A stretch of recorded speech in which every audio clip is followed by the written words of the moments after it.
If you like the story, you can support the author on Patreon. Link is in the description. Chapter 151, The Regressed Heroine, Soul Linger. Big brother, Linger wants to be your bride. Soul Linger said with bright eyes. Yulong stared at her dumbly. Soul Linger stood around 110 centimeters, wearing a light green dress. Her long black hair was styled in twin tails, complementing her snow-white cheeks and big, sparkled greenish-yellow eyes.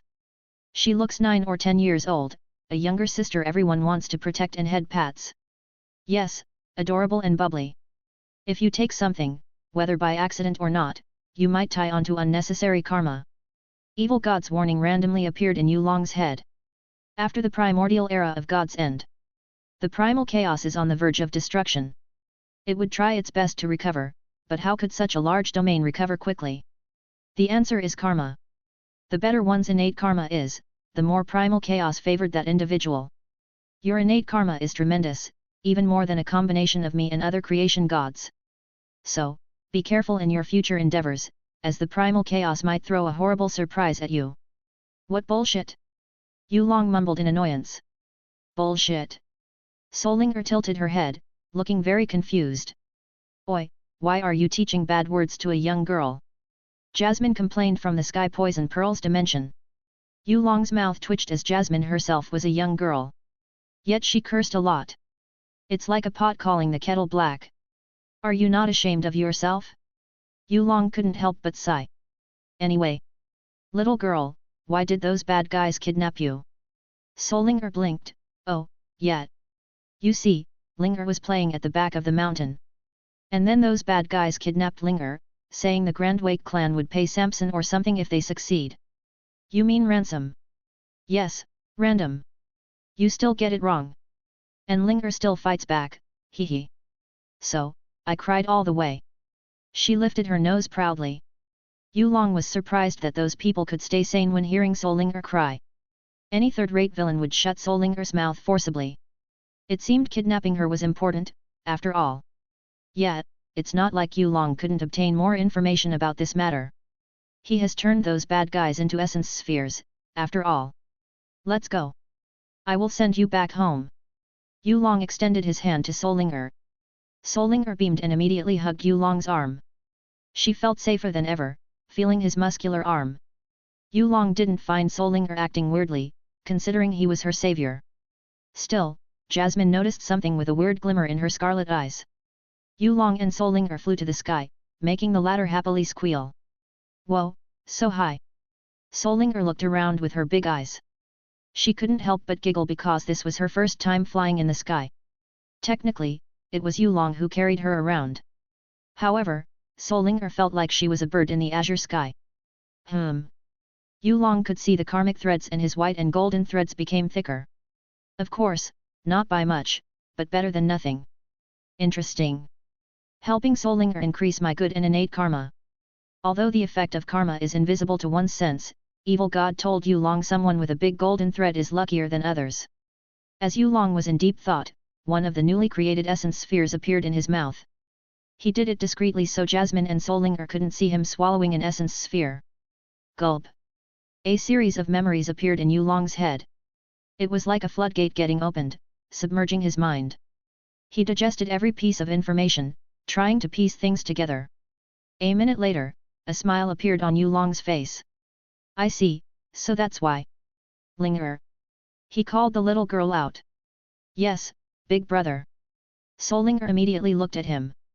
Amused by her fast response, Yulong chuckled and asked, recently, has your clan been attacked by bad guys? Soul Linger pouted and nodded at Yulong's question. Yes. Some bad guys hurt Mom a few days ago. Mom hid it from me, but her left arm got bandaged after getting out to the mountain. Wait, Mom. Yulong noticed a weird notion in Soul Linger's story. Now that Yulong thought about it, her mom should have died a long time ago and left her with a father alone. The plot is changing in an unknown direction. Does ancient god's prowess alter and not reset the Azure Cloud continent? How weird. Looking at Yulong's thoughtful face, Soul Linger felt he was more handsome than before. It's decided. I will tell Mom about Big Brother later, then I can marry him, Soul Linger thought to herself, balling her little hand into a fist. Ah, but I don't know Big Brother's name yet. Big Brother, Linger is curious. Of what? Yulong was still in deep thought. What's Big Brother's name? Solinger opened her mouth. Yulong, my name is Yulong. Yulong answered as he wasn't bothered to trick a little girl. After learning her savior's name, Solinger etched it deep in her young mind and mumbled, Yulong, what a good name. Yulinger is also not a bad name. She added with a foolish grin. This girl. Jasmine narrowed her scarlet eyes. At first, she had no qualms about Solinger, but now she confirmed this little girl had a few screws loose in the head. Solinger suddenly swayed her head and stared at the empty air. No, it's more like she stared straight into Jasmine's eyes. Jasmine was startled and cursed, what the fuck? Did she sense my astral body, but how? The more Jasmine thought about it, the more mysterious Solinger became. What's the origin of this bizarre little girl? They arrived at the Grand Wake clan. However, Yulong and Solinger were immediately surrounded by 100 people. Who are you? The man who led the group questioned the unknown young man, Yulong. Yulong dug his ear lazily. So many people asked that question. It becomes annoying. I give you 1 minute to decide. Get out of this territory, or you will die. Pfft. Ha ha ha. 100 men laughed at Yulong. They gazed at him like he was the biggest fool in history. The leader also laughed and gave Yulong a sneer, brat, it's alright if I don't know you. But remember well that today will be your funeral. My name is Himukinja. Before he could finish his words, a terrifying black light washed the area and blew him into smithereens. Boom! Far away, a mountain peak was suddenly blown apart. If one goes there, one could find a bloody meat paste. Yulong could kill Himukinja here, but it would be too graphic for Solinger. The remaining 99 men froze on the spot. They looked at Yulong in horror now. Run! They ran away quickly. Yulong and Solinger watched 99 men running away, but the former knew their lives would end soon. He ordered one of his kaiju to finish them off. Linger! A feminine shout comes from behind. Yulong turned around and frowned inwardly. A woman in a green robe ran toward them. Her face was fair and resembled Solinger much. It was clear that this woman was the mother of Solinger. On top of that, Yulong finally confirmed that Solinger wasn't lying about her mother. He could see the woman's left arm bandaged with white cloth. 30.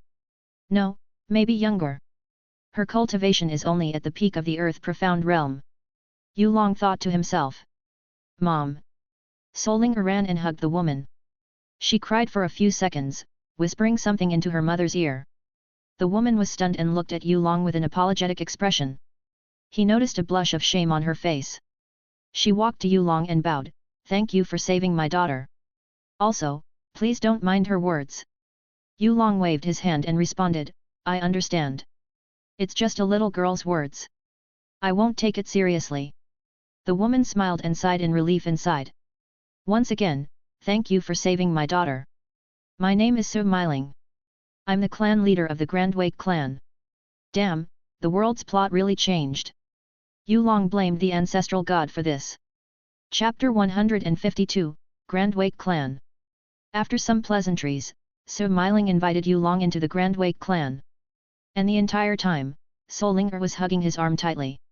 Right now, they are sitting inside a bamboo forest. This place is the little heroine's favorite place. Well, Solinger loves bamboo. Big brother, drink this tasty bamboo tea. Solinger shoved a bamboo cup at Yulong. She also handed a small plate to him.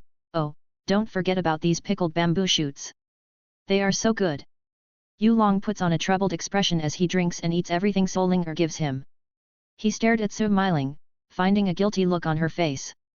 Even though they hadn't said anything yet, they communicated through gazes. And Su Miling felt sorry for her daughter's actions. Solinger hummed happily, pressing her cheek against Yulong's arm. Su Miling coughed awkwardly, sorry. Ha, whatever. Yulong responded casually. Can you tell more about the conflict between your Grand Wake clan and Blackwood Stronghold? Su Miling nodded and explained, it started 9 years ago. My late husband got conferred the leader of Grand Wake clan, which gave him access to the Grand Wake clan's treasure ground. Many people dislike this, including the clan elders. Still, my late husband fought and fought until he got stabbed in the back. She gritted her teeth and clenched her fist. This. Yulong glanced at Solinger beside him. Is it okay to say such a thing in front of a child? Smiling noticed Yulong's awkwardness and replied, Linger already knew. She might look naive but attentive when it comes to the clan. Solinger pouted, I'm not naive. Linger is cute, that's it. Smiling giggled and continued, well, as my husband passed away, he gave the leader position to me. I tried my best to protect the Grand Wake clan, shaving the enemy's force one way after another. Yet they are still too overbearing. Well, that's weird. Your Grand Wake clan's force shouldn't be too weak compared to Blackwood Stronghold. Yulong commented with a frown. Unless the Blackwood Stronghold has the support of another faction. Ah, how sharp. Smiling staggered at Yulong's guess. It hits the bullseye. She sighed and responded, indeed. The Blackwood Stronghold has an ambiguous connection with one of three superpowers, the Seven Stars Divine Palace. I've been trying to pinpoint the person, but the Blackwood Stronghold's master always kept his mouth tight. Oh, that guy. Don't worry, I've dealt with him. Yulong recalled the person he killed a moment ago. Smiling was taken aback. Solinger waved her little fist and suddenly responded, that's right, Mom. Big Brother is so cool. He flicked his finger, and the big bad guy was gone. Poof and a mountain go boom. Hearing such a childish explanation, Smiling couldn't help but take a second look at Yulong. Contrary to her stunned look, Smiling was calm inside because she knew Yulong couldn't be an ordinary young man. Solinger has told Smiling aloud how Yulong saved her from 7 bad guys.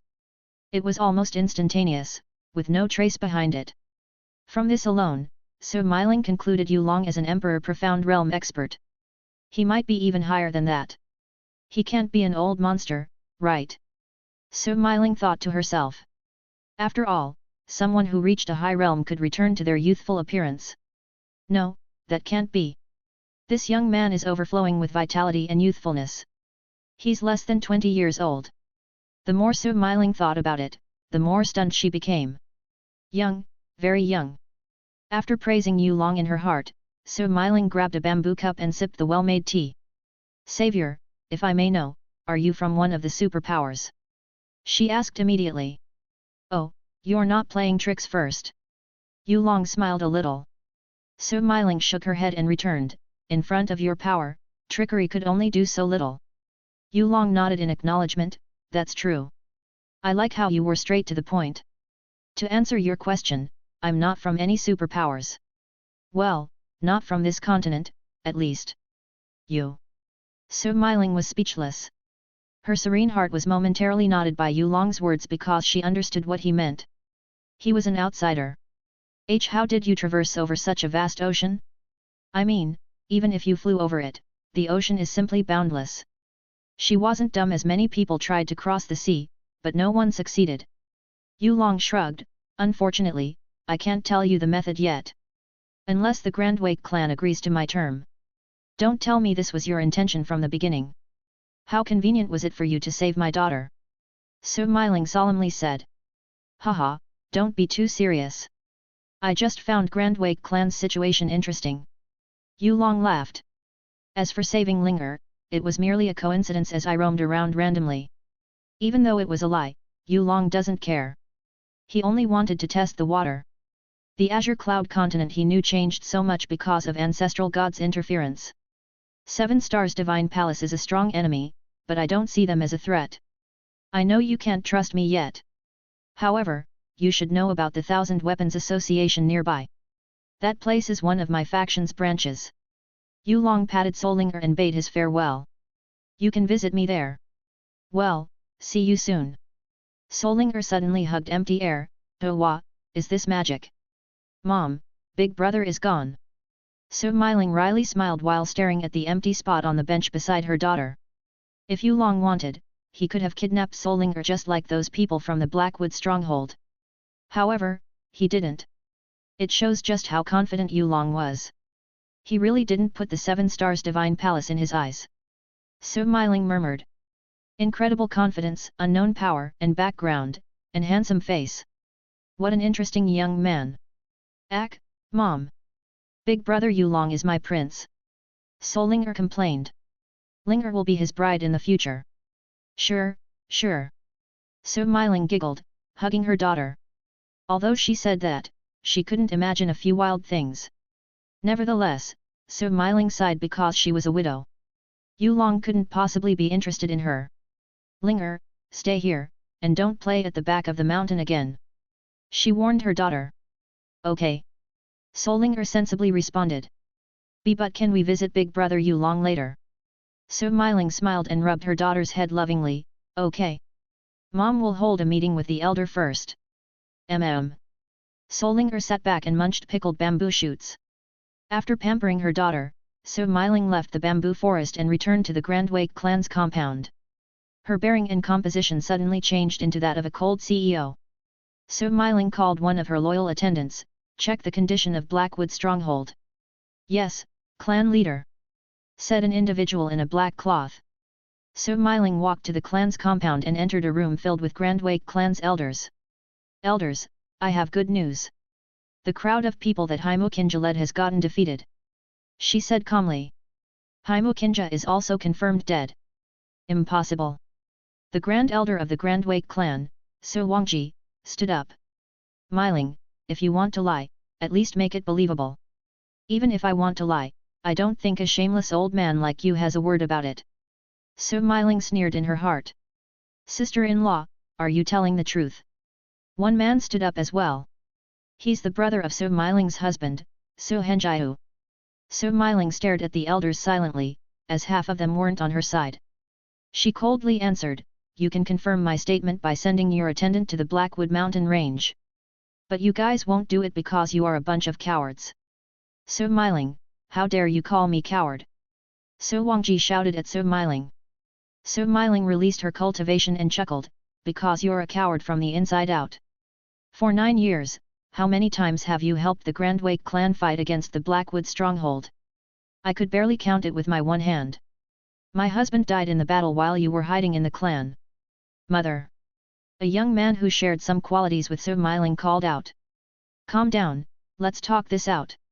He's none other than Su Miling's firstborn, Su Haoran. However, Su Miling was immediately disgusted when Su Haoran called her mother. You do not qualify to call me your mother. Since that day you left behind Su Hongshan in the Blackwood mountain range to save your life, I already disowned you. Su Miling emotionlessly stated. She gazed at Su Haoran like he was a piece of trash. If you dare to call me that again, there will be a consequence. Elder Heng Jun, Elder Heng Mei and Elder Heng Kui, follow me. Su Miling turned around and walked out of the room. As she left the room, 3 elders followed behind. Su Wangji, Su Henjiu and Su Haoran have a frown on their faces. What happened to Su Miling? Has she become mad? Chapter 153, isn't this just a new addition to young master's harem? Su Miling sat on the highest seat inside the clan leader's room. It used to be her husband's, but she accepted this position to avenge his unjustified death. She stared at the elders, who followed her husband to his last breath and calmly observed their expression. Elder Heng Jun is an elderly who possessed the early stage of Sky Profound Realm, but due to his old age, his fighting prowess isn't the best. Still, his wise mind proved effective for the Grand Wake clan's development. Elder Heng Mei is a middle-aged woman and half-step Sky Profound Realm. She used to be an independent Profound practitioner and married into the Grand Wake clan, but like Su Miling, her husband died in a battle. And finally, Elder Heng Kui. He belonged to the neutral party and later joined Su Miling because her policy and work ethic for the Grand Wake clan won him over. Like Elder Heng Mei, Elder Heng Kui is also a half-step Sky Profound Realm.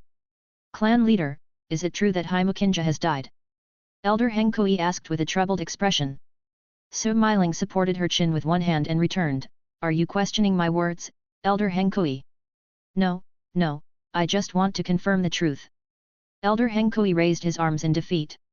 Although Su Miling's cultivation base is lower than his, she has enough strength to beat him. Su Miling closed her eyes and explained, Linger went to the back of the mountain a while ago.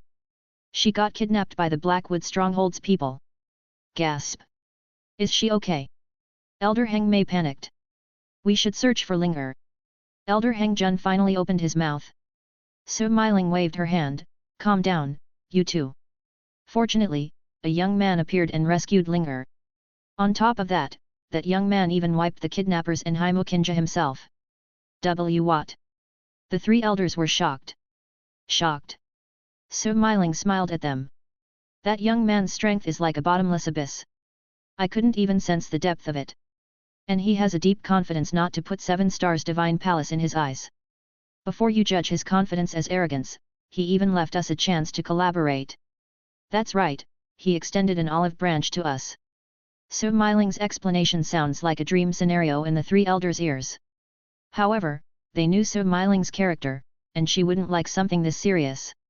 Does this young man come from 2 other superpowers? The three elders have a thoughtful look on their faces. No, he's not from 3 superpowers. Smiling answered calmly. He came from outside of Azure Cloud Continent. The three elders couldn't believe their senses for a moment. Like, it's too good to be true. A silence suddenly ensued in the clan leader's room. Smiling inwardly relaxed when seeing their reaction. Although she felt a bit dirty to use Yulong for her agenda, she couldn't let So Wangji's faction gain more advantage. After telling about Himokinja's death earlier, Smiling felt the elders' reactions were inappropriate. She was sure So Wangji and those cowardly bastards would stage a coup. It's just a matter of time. As the three elders thought this was too good to be true, they gazed at Smiling deeply. There must be a catch in this cooperation, right? Elder Heng Mei pointed out. Smiling naturally nodded as she didn't bother to lie, indeed. He wanted us to agree on his terms. As for what kind of terms he laid on the table, we must visit him for further discussions first. This is good. Grand Elder wouldn't see this coming. Elder Heng Kui rubbed his chin. Clan leader, the young man should have told you where to find him, right? Smiling nodded again, yes. He said he would be waiting at the Thousand Weapons Association. Thousand Weapons Association. Elder Heng Jun mumbled to himself. Is it the castle on the west of Grand Wake Mountain? I've sent a couple of people there, but all I got is that the people there are very mysterious. However, that's not the main point. Thousand Weapons Association is a castle of artifact makers, so they could make amazing weapons to assist our Grand Wake clan. How good are we talking here? Elder Heng Kui inquired with a curious look. Top-notch artifact. Elder Heng Jun answered immediately. I have never seen such beautiful craftsmanship before. And there was a rumor that the association leader of Thousand Weapons Association is a divine blacksmith, who could create sovereign profound artifact. Of course, rumor is rumor. I haven't confirmed this fact. Sovereign profound artifacts. Even Smiling skipped her breath upon hearing this. How could I've never heard about this? Elder Henjun helplessly smiled and continued with a low voice, Thousand Weapons Association did their business discreetly. Only a handful of qualified people in the Azure Cloud Continent could experience their service.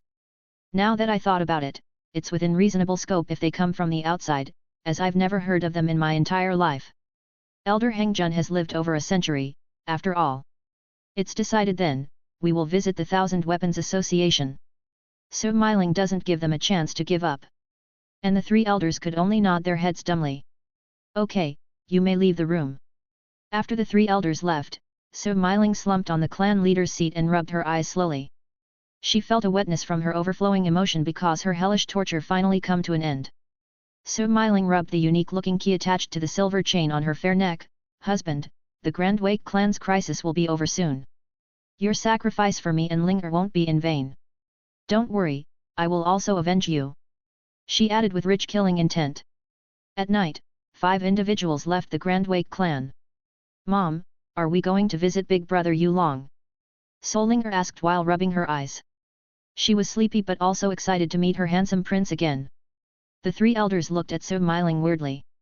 Smiling smiled helplessly and answered, yes, we will visit him tonight. Be a good girl, and stay quiet, okay? We can't let those bad guys know we are going out. Okay.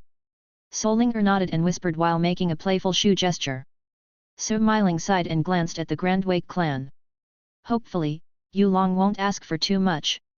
Although Smiling wished her hellish torture to end, she couldn't watch the Grand Wake clan that her late husband painstakingly protected with his life fall. They moved in the darkness of night, reaching the west of Grand Wake Mountain quickly. Where is it? Elder Heng Kui frowned a little as he gazed at an empty mountainside. Yes, he couldn't find any castle that Elder Hengjun mentioned in the evening. Your view is quite shallow for a man who lived near my age. Elder Hengjun chuckled in amusement. Hehe, Grandpa Hengkui is old. Solinger giggled, joining Elder Hengjun. Elder Hengkui's mouth twitched, but he couldn't do anything about this situation. Elder Hengmei shook her head.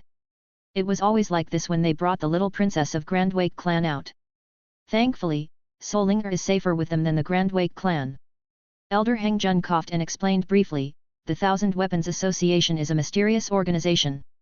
If their headquarters could be easily found, it is no different than inviting demise to their front door. Illusion. Su Miling has superb mental power. So, she could sense something was off. Then, a white-clothed woman with an ice-like presence unexpectedly appeared before them. 5 of you have been invited into the castle, she said with a poker face. And the reality was seemingly torn apart. The night sky and surrounding mountainside crumbled, revealing a grandiose-looking castle. Wow! Solinger stared at the massive castle with glimmering eyes. Meanwhile, Su Miling and the 3 elders were stunned beyond belief. It was in front of them the whole freaking time. At least one of them can sense the array. Chu Yueli stared at Su Miling silently. She was confused when Yu Long told her there would be visitors later. But isn't this just a new addition to young master's harem? Of course, Chu Yueli is talking about Su Miling. A mother at that. Chu Yueli noticed the similarity between Su Miling and Solinger. Young master's taste is quite suspicious. Follow me. After saying that, Chu Yueli turned and walked to the castle. Su Miling and the elders glanced at each other before nodding in agreement. They followed Chu Yueli but soon discovered Solinger already run toward the castle first. Big brother, Ling Er come to play. Chapter 154, Partnership? No, Farmership. After returning from the Grandwake clan, Yu Long locked himself in one of the rooms and researched Azure Cloud Continent's native flora. He was dead tired after deducing the usage of native herbs. Thankfully, the cheat-like sky poison pearl allowed him to refine pills perfectly. Yu Long has successfully concocted emperor-breaking pills. As the name suggests, it's a miraculous pill that allows someone to enter the emperor profound realm without side effects. Even Jasmine was speechless at how smoothly Yu Long achieved these results. To make a new pill, one normally needs to do extended research about the medicinal effect of each herb and then decide which mix will be the best. What Yu Long did in the last few hours was staring at herbs and mumbling countless gibberish. And then he randomly made a pill. It was so frustrating for Jasmine. In the end, Yu Long was lying on a sofa and heard a knock on the door. Young master, your guess is here. Chu Yueli's voice comes from the other side. Yu Long brushed his hair back and answered, enter. Solinger barged in without further ado, and her bright eyes immediately locked on Yu Long. Big brother Yu Long. Linger came to play. She skipped and jumped toward him. What is she doing here? Yu Long was speechless. He watched the little girl lunge toward him and couldn't help but sigh inside. He caught her midair and gently put her beside him. What are you doing here, Linger? My mom is bringing me along. Yu Linger giggled. She and the elders said I wasn't safe in the clan. Well, if we consider the current situation of the Grandwake clan, bringing Solinger to the Thousand Weapons Association was a good decision. Why would Su Miling leave her daughter in the enemy's territory? Su Miling awkwardly walked into the room and greeted Yu Long with a weak smile. Pardon our intrusion, young hero, she said, bringing 3 more people in. Yu Long waved his hand and pointed at the sofa opposite him. Sit, clan leader Su. I didn't expect such a late visit. Su Miling sat on the sofa gently and answered, yes, I don't have many choices. The Grandwake clan's situation became chaotic when I revealed your recent deeds to the Grand Elder and others. I'm afraid the Grand Elder's faction will launch a coup sooner or later. My faction didn't have much hope, and our firepower was slightly weaker than the other side. So, we need your help. As the current clan leader of the Grandwake clan, I will try my best to fulfill your terms. Really? Yu Long gazed at Su Miling's eyes. He knew a woman like Su Miling wouldn't make a half-assed decision. Su Miling understood what move benefited the Grandwake clan the most. Even if Su Miling has to lower her pride, she will try to rope Yu Long in. She is but a widow. Yu Long finally smiled, don't be too stiff. I wouldn't arrange an outrageous term. We are business partners, after all. Phew, young hero, you know how to joke. Smiling shook her head gently. Partnership only happens when both sides are equal, and my Grand Wake clan is definitely weaker. For now, that is. Yulong nodded in agreement. For now. Smiling and the three elders tilted their heads. Yulong patted Solinger and continued, I can increase your faction's power quickly. Here, take a look at my latest creation. Solinger blinked her eyes twice and sniffed something sweet on the table. Sweets? She drooled immediately. Although Solinger likes bamboo the most, who said she doesn't like sweets? Smiling and the elders stared at the jade bottle on the table.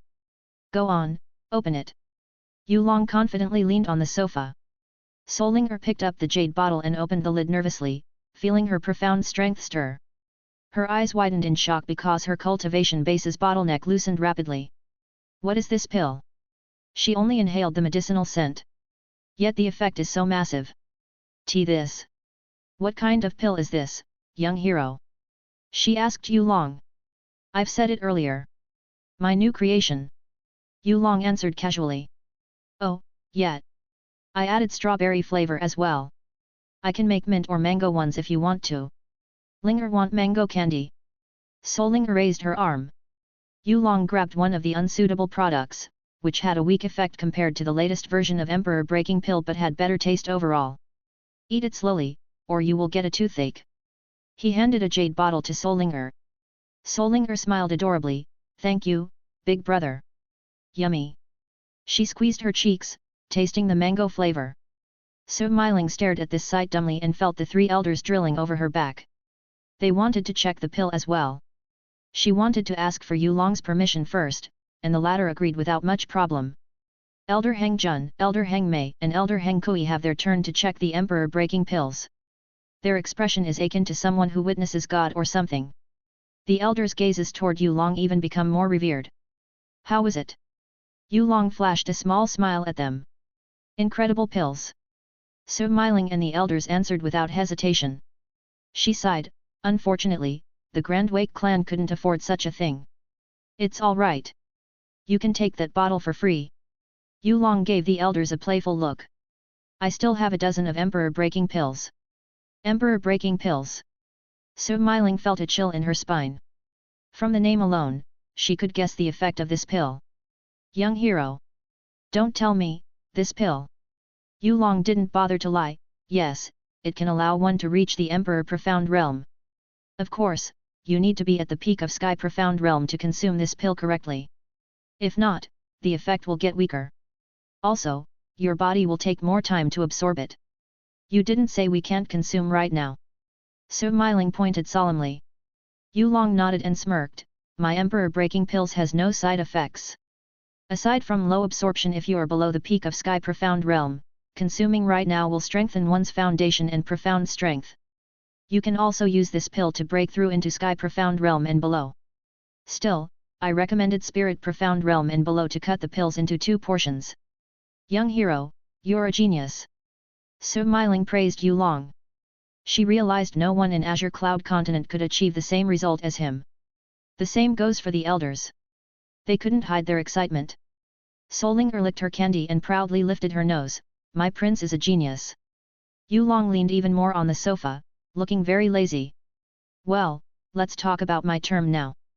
Smiling and the elders immediately straightened their backs. Do say what your term is, young hero. Elder Heng Jun tried to flatter Yulong. We will do anything. Elder Heng Mei and Elder Heng Kui followed shortly after. Yulong smiled and replied, we need a labor force. To be honest, we didn't bring a lot of people here, and most of them didn't have a good grasp on the cultivation of medicinal herbs. Your Grand Wake clan has lived in the Grand Wake Mountain for years, so you know the landscape better than I do. Clan leader Su, what do you think of Grand Wake clan becoming my exclusive farmers? He added with a serious look, leaving Smiling and the elders dumbfounded. They expected Yulong to place an outrageous term, considering the worth of Emperor Breaking Pills. But he actually wanted them to be his farmers. Damn it! This is different than I originally thought. Smiling's red lips continuously twitched in disbelief. Chapter 155, A Pitiful Widow. After finalizing their long-term cooperation, Yulong smiled at Smiling and said, all right, you can stay in the Thousand Weapons Association tonight. Also, you should leave the name of your enemy behind. I will get it down by the morning. He added casually. Su Miling nodded solemnly, okay, I will send the list within 5. No, 3 minutes. But please don't finish them off right away. They can't get away too easily, considering the pain they inflicted on me. Yu Long raised his brow because Su Miling's presence upon uttering the following lines was very hateful. Her hate is so immense that it is nearly equal to a person like Yun Kanghai, who was literally sealed for years under a suppression formation. Maybe this is what they mean not to make women mad. Yu Long doesn't know Su Miling's psychological state, but she must be hovering between madness and sorrow. Fortunately, Solinger was asleep. So, she wouldn't see this side of her mother. Her aptitude isn't bad. If only she directed her hate into cultivation, I wonder how much she would grow. Yu Long thought to himself. He glanced at the sleeping Solinger on his lap. Su Miling hasn't taken a real step into madness because of Solinger and her late husband's will. Yes, Su Miling couldn't appear weak in front of her enemy, or they would make her life more miserable. Yu Long contacted Ye Ji and told her to prepare guest rooms. She was quick with it, and a shadow agent immediately escorted the Su clan's elders away. There are only Yu Long, Su Miling, and sleeping Solinger in the room now. Say it. I know you wanted more than this. Yu Long closed his eyes calmly. Su Miling bit her lips and bowed, young hero, please help me avenge my husband's unjustified death. I will do anything. Yu Long recalled this exact scenario in the past.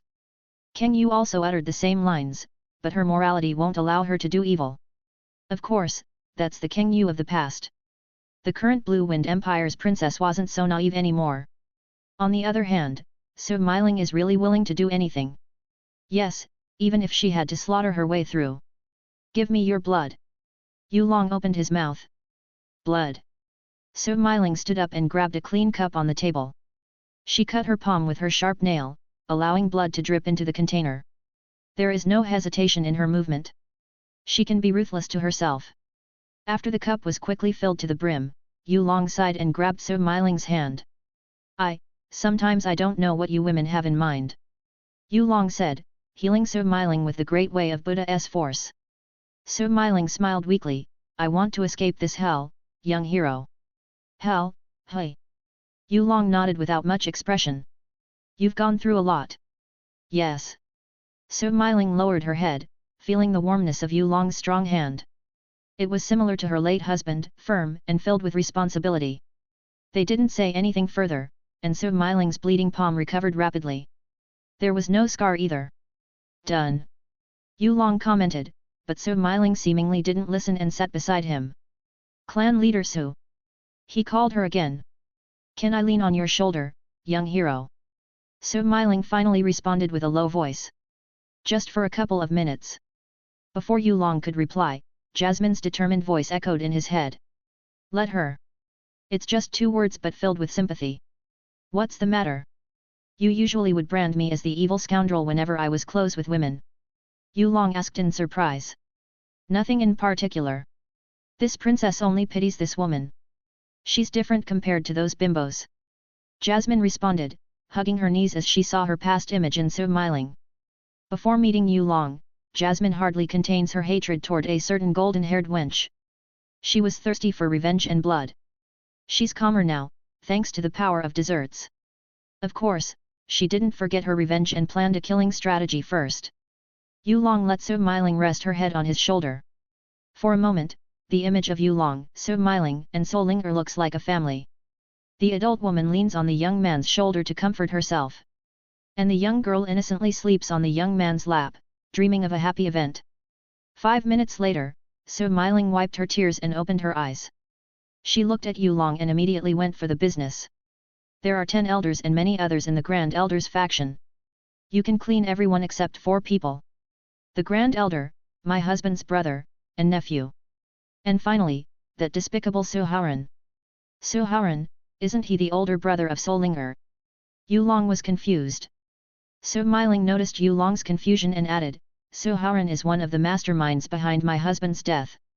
I'd appreciate it if you keep him intact for me. Very well. Yu Long nodded in understanding. He wiped the remaining tears on Su Miling's cheeks and smiled, happy cooperation. Happy cooperation. Su Miling's cheeks flushed a little. As Su Miling left with Solinger in her arms, Yu Long summoned the shadow agents and told them to ransack the Grand Wake clan. With a dead list, the Shadow Realm finally made its first move in the Azure Cloud continent. A one-sided slaughter begins in the Grand Wake clan, and when midnight comes, 30% of the Grand Wake clan perished. Blood is flowing like a river, making this rust-filled atmosphere. The innocent were naturally spared as Yu Long couldn't possibly erase his free labor force, but they witnessed the cold massacre tonight.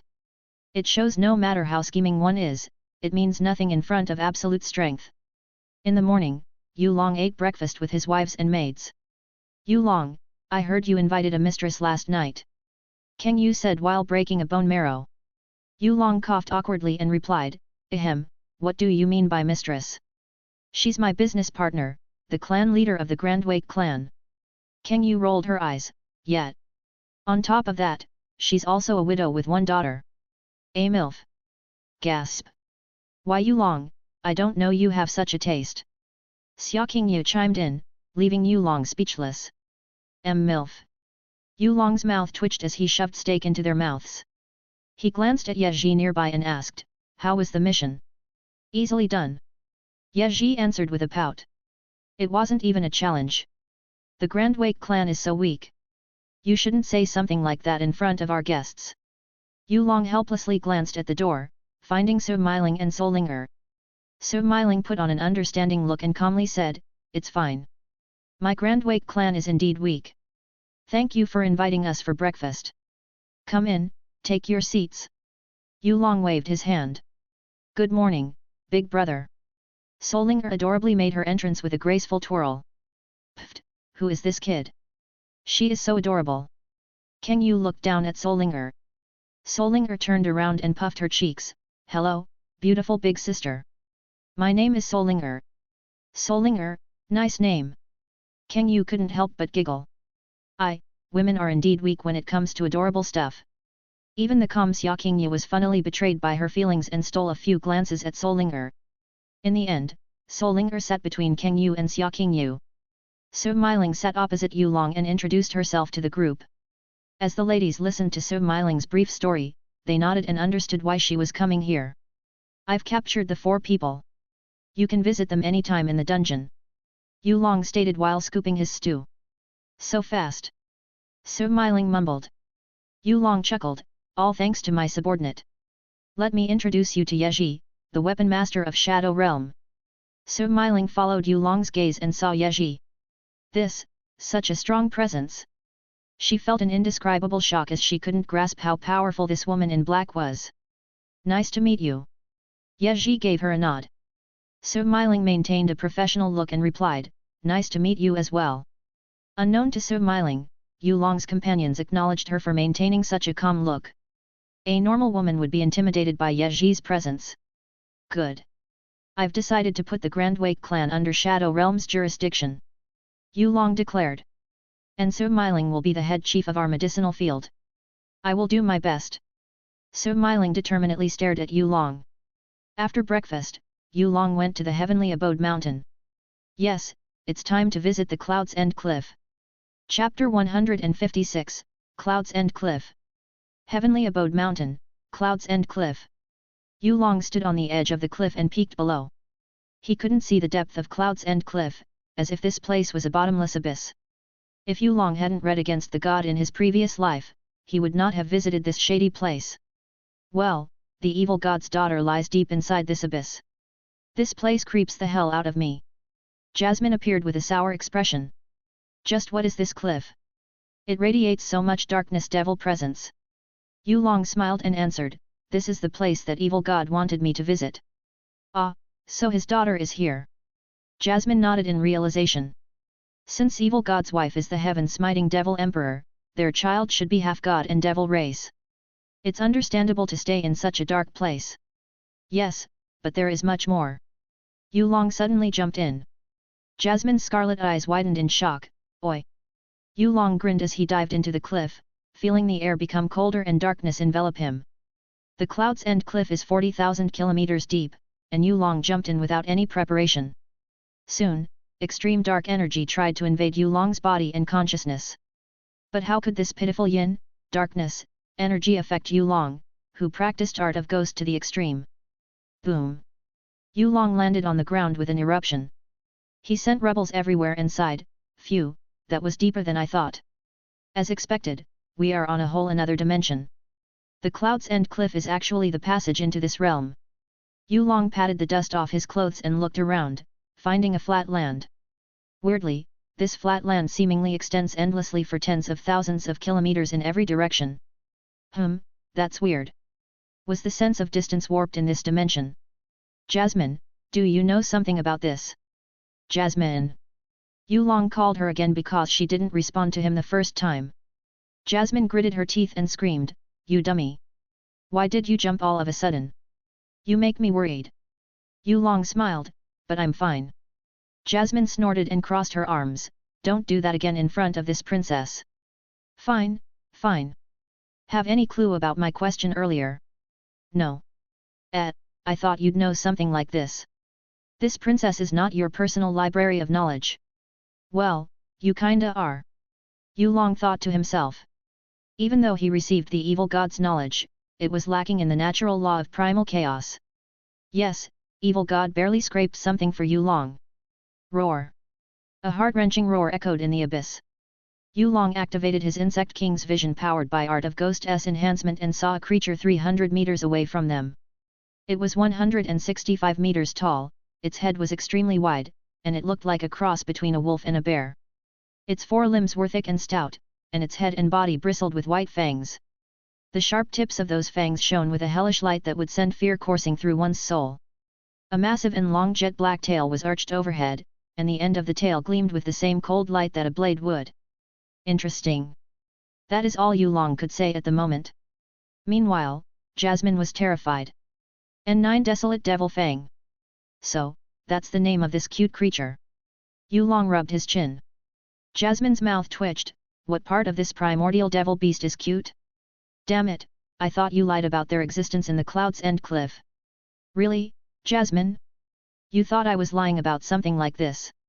Yulong couldn't help but roll his eyes. I always thought you were a liar, Jasmine grumbled in annoyance. I will never trust a scoundrel. Yulong. He facepalmed and saw the 9 Desolate Devil Fang running toward them. Anyway, it's just a puppy. Looks, the puppy is running toward us. What kind of puppy is that big? Hey, don't discriminate. Sometimes size doesn't matter. Yulong said righteously. Jasmine wanted to smack Yulong.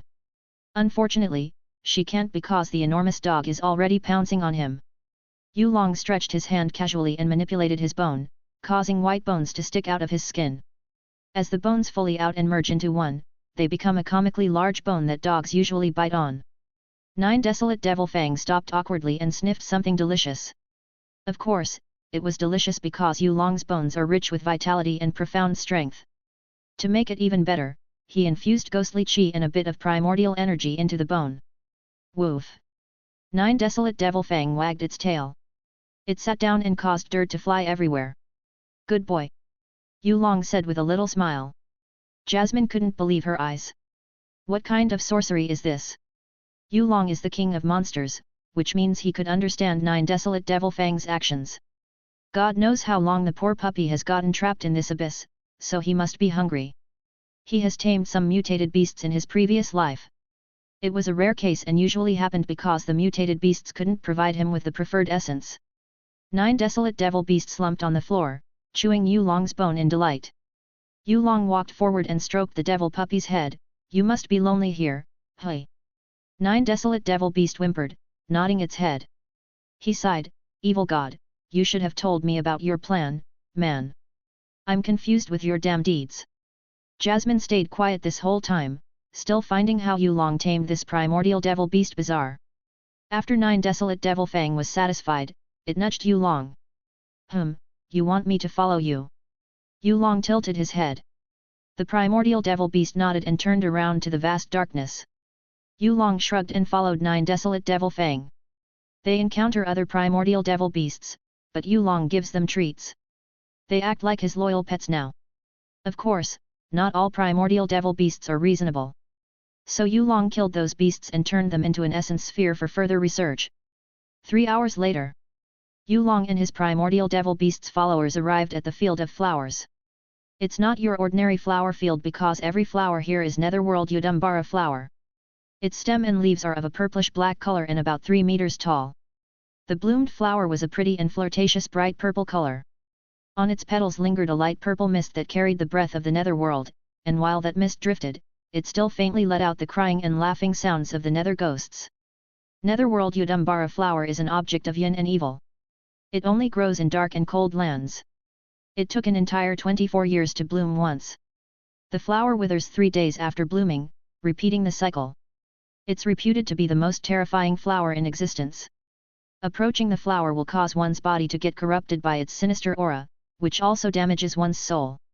At best, one would fall into a long-lasting coma. At worst, one would turn into the living dead. If one's profound strength is low, then one would immediately die. One more crucial usage of the netherworld Yudambara flower is its ability to merge one's soul with a new flesh. Yes, this flower is one of the necessary ingredients for Jasmine to create her new body. No way! Jasmine couldn't contain her amazement. Yulong shook his head and focused his gaze on the center of the flower field, discovering a soft white glow. A young girl is sleeping there. Chapter 157, Evil God's Daughter. Yes, a young girl was hovering in the center of the netherworld Yudambara flower field. Her lustrous bright silver clung to her delicate body, flowing to an ice-cold ground. The hair in front of her forehead danced gently, though there was no wind, complementing her tender looks. Her delicate body was faintly surrounded by a white glow like a dress and curled into this round shape, looking so goddamn adorable. Besides flawless little beauty-like qualities, the silver-haired girl also has different colored enchanting eyes. Yes, heterochromia. The top half of her right eye was pale yellow, and the bottom half gradually turned a faint green. As for her left eye, the top half was a pale blue, and the bottom half gradually became deep purple. A pair of eyes gives off the glows of 4 different colors. The colorful glow that Yulong had managed to see seemingly caught him in an illusion. Of course, it was only for a split of a second. Yulong's mind is much stronger than this illusion, but we can see how mysterious this little girl is. Well, as expected from the evil god's daughter. At the same time, the little girl's eyes blinked a few times. She looked around and spotted Yulong. As if sensing a familiar presence from her, the little girl floated and hovered toward Yulong. She stopped a few inches away, staring at his golden eyes quietly. Yulong smiled, "Hello. I'm here on behalf of your father." The little girl couldn't talk and tilted her head. She doesn't seem to know anything about this world, which surprised Yulong for a second. "Yulong, this girl is. She's just like me, living with a soul body." Jasmine realized something. But hers is more dense in quality than mine. No wonder there are so many netherworld Yudambara flowers here. They are keeping her soul alive. However, I don't think she has any memories about her life. Yulong put on a thoughtful expression, "I see." He stretched his hand and reached for the little girl's head.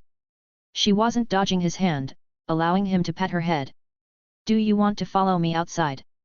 he asked gently. The little girl squinted her eyes for a bit before nodding her head. "Good, I will give you a new body soon." Yulong brought out a candy that emperor breaking pills for her. "Here, take this candy." The little girl picked up the pill with her hand and stuffed it into her mouth like a squirrel. Her eyes widened in joy as a bright white light beamed from her body. She gave Yulong a nod of approval. "Glad you like it. I still have a ton of those." Yulong chuckled in amusement. The little girl enjoyed the candy and grabbed Yulong, biting his finger gently. It was like a cat nibbling on your finger. After that, Yulong could feel a new connection between him and the evil god's daughter. Since she couldn't stay outside this realm for too long, her only option was the Sky Poison Pearls dimension. It makes her Jasmine's new roommate. The little girl finished her candy and brought out something. Yulong and Jasmine narrowed their eyes because the object above the girl's palm was none other than Evil God's seed. To be precise, Evil God's darkness seed. So, Evil God really married the heaven-smiting devil emperor. Jasmine bit her finger solemnly. There is no other way to explain the existence of Evil God's darkness seed, which radiated with pure darkness and devilish essence. The heaven-smiting devil emperor must help him in some way. "Are you giving this to me?" Yulong asked the little girl. The little girl nodded. "Thank you. I will give you more desserts later." Yulong accepted the gift and stored it for further usage later. Before we go, can you spare a flower for my friend? She needs the netherworld Yudambara flower to create her new body. Hearing Yulong's superficial request, the little girl nodded and hovered over the flower field again. She chose an exceptional looking one that is slightly bigger than others and has a thicker netherworld aura. The little girl threw the flower at Yulong. Yulong laughed and caught the flower, storing it in Sky Poison Pearl's dimension so it wouldn't wither. Jasmine felt touched by how Yulong remembered his promise to help her make a new body. She looked at the netherworld Yudambara flower that appeared in the Sky Poison Pearl's dimension and rolled around on her bed happily. Yulong really cares about me. She sweetly smiled. Yulong doesn't know what Jasmine is doing as he secures the item so she won't nag him to death later. He thanked the little girl again and gave her more candy. The little girl couldn't be happier. In her mundane life, she finally experienced joy. She even viewed Yulong as the best person she ever met. Although she never met anyone before. Yulong sat on the ground and asked, "Do you have a name?" The little girl shook her head. "Do you want me to give you one?" The little girl nodded slowly. Yulong rubbed his chin. "Let's see. Your father, evil god, has any surname?" "Yayu." "Ni Yayu." The little girl blinked in satisfaction. "Do you like it?" Yulong rubbed the little girl's head. Ni Yayu didn't say anything and hugged him. "Good. It seems my naming sense isn't that bad, after all." Yulong glanced at the primordial devil beasts who followed him here and told them to wait. He would connect this pocket dimension to the Heaven Basin secret realm soon. 9 Desolate Devil Fang and many others let out a sad roar. They wanted more snacks. Yulong helplessly gave them some bones and left the abyss with Ni Yayu in his arms. Ni Yayu looked around with her eyes and enjoyed the scenery outside. It was bright and warm, very different compared to the abyss. She patted Yulong's chest and pointed at the bright sun above them. "That's the Sunday." Yulong answered calmly. Upon receiving the answer, Ni Yayu nodded and pointed at the vast sea behind them. "That's the ocean. That's the mountain." After asking hundreds of questions, Ni Yayu finally calmed down and felt sleepy. She looks satisfied and enters the Sky Poison Pearl's dimension. Ni Yayu faced Jasmine, who rolled herself like a burrito with a fool-like grin. Jasmine awkwardly froze on the spot. Yulong heard a cry of surprise from the Sky Poison Pearl's dimension and shrugged because Jasmine must have been somewhat surprised by Ni Yayu's sudden appearance. "Well, the mission that evil god gave me is half finished," Yulong commented while stretching his body. He looked at the morning sky and thought, "Next, I must visit the Divine Phoenix Empire as the primordial ark where the other half of Ni Yayu's self got sealed. If I didn't read against the god's story, I would have been roaming around aimlessly." Yulong kicked the ground and flew to the Thousand Weapons Association. At the same time, one of the superpowers on the Azure Cloud continent was alarmed. 7 Stars Divine Palace. What? Why did the soul lamp of Suharan die? An elder stood up. This. Does the plan of obtaining the treasure's key fail? Tisk, I shouldn't have believed that young brat. Whatever, since he failed to obtain the key. I will visit the Grand Wake clan and take the coiling dragon feeler, heavenly herb, myself. It's just a first-rate clan anyway. He arrogantly snorted. Unfortunately for this elder, the 7 Stars Divine Palace will cease to exist because of his action. A bloody storm is about to sweep over the Azure Cloud continent. 158, Special Reactions, and Branch's Conquest Mission. Upon returning to the Thousand Weapons Association, Yulong smelled the rusty blood in the air. It was faint, but Yulong's sense cannot be wrong. His expression eased a little when he realized the bloody air came from the dungeon. It must be Su Miling who dealt with her hateful members of the Grand Wake clan. Yulong teleported to the dungeon and heard heavy breathing. As he stepped down the stairs, he saw Su Miling surrounded by bits of flesh, bones, and blood. Su Miling's black hair also turned dirty auburn, which fits her current crazed look. She looks like someone who clawed her way out of hell with black blood like tears running from her eyes. On top of that, Yulong noticed Su Miling's cultivation base abruptly jumped from the peak of Earth Profound Realm to the 5th level of Sky Profound Realm. And no, this has nothing to do with Emperor breaking pills. Su Miling experienced this rapid breakthrough naturally from sheer emotional release. What a fascinating specimen! Yulong thought while staring at Su Miling with bright eyes. He clapped his hand and walked inside. Congratulations on achieving your revenge. Not yet. Su Miling answered quietly and closed her eyes. After some torture, they finally opened their mouths about the incident that caused my late husband's death. They have planned a coup for a long time, and with the support of 7 Stars Divine Palace, they eventually dared to make a move. With the price of the Grand Wake clan's treasured item, coiling dragon feelers, 7 Stars Divine Palace, and the Grand Elder orchestrated a plan through Blackwood Stronghold. Unfortunately for them, my husband stored the key in the treasure storage keenly. Even after years, they can't find it. So, you wanted to attack the 7 Stars Divine Palace now? Yulong asked casually. Smiling turned around and gazed at Yulong. If you allow me to. I have no power or authority to compete with the 7 Stars Divine Palace, but you did. She put on a self-mocked smile. Even if I asked for your help, I know the price won't be light. This is my personal revenge, and I can't sell the Grand Wake clan more than our earlier agreement. The only thing I can offer is myself. Then, give yourself to me. Yulong chuckled reassuringly. I will give you power and influence to trample over the Azure Cloud continent. He wanted to know more about Miling's condition and stretched his right hand, seemingly inviting her into the darkness. Miling was stunned for a second. She stared at Yulong's hand and grabbed it, accepting the devil's hand. 5 minutes later, Yulong and Miling returned from the dungeon. You may consume 3 emperor-breaking pills. Although your rapid breakthrough was natural, your overall foundation is weak. He calmly instructed her. Okay. Miling listened attentively. Also, what profound art did you cultivate? Yulong asked. Miling narrowed her eyes in confusion and still answered, it's a long-past profound art called 3 earthly methods. This profound art is the second most cultivated in the Grand Wake clan's library. Oh, what's the first? The most cultivated profound art is actually mandatory for every clan member. It's called the Rootless Revolution. Quite an ingenious name. Yulong raised his brow. Miling smiled weakly and explained, the Grand Wake clan obtained 3 profound arts, 2 which were 3 earthly methods and Rootless Revolution, and 1 that's offensive profound art, 2 defensive artifacts, and 1 heavenly herb from a mysterious expert. Our ancestors didn't say much about the mysterious expert as he simply came and disappeared from the Azure Cloud continent like a ghost, but these gifts were definitely the foundation of the Grand Wake clan. Yulong frowned. Is there a possibility the mysterious expert is from outside? There is. We all thought the same but couldn't do anything about it. With our clan's strength, we couldn't search for the mysterious expert on the vast ocean, no. Miling reminisced about her banters with her late husband. They have this same conversation. That's true. Do you have a copy of these profound arts? Yulong couldn't help but rub his eyes in expectation. I do, but what do you want to do with them? Miling answered with a nod. As the current clan leader, she always brought backup resources in case the Grand Wake clan got destroyed or experienced great danger. Yulong smiled, I'm going to take a look and modify them to suit your overall physical conditions. Miling felt like she was facing a deity or something. Yulong whistled his way through to the dining room. It's time for lunch, but he couldn't find wives and maids anywhere.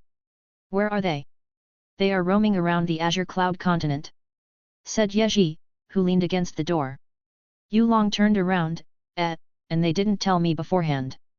Yeji gave Yulong a "Are you serious?" look and returned, Lord Shadow, you also didn't tell them you wanted to visit the Cloud's End cliff. Ah! Yulong scratched his cheek. I have no defense on that matter. It's better to be cautious so I don't bring them along. Understandable.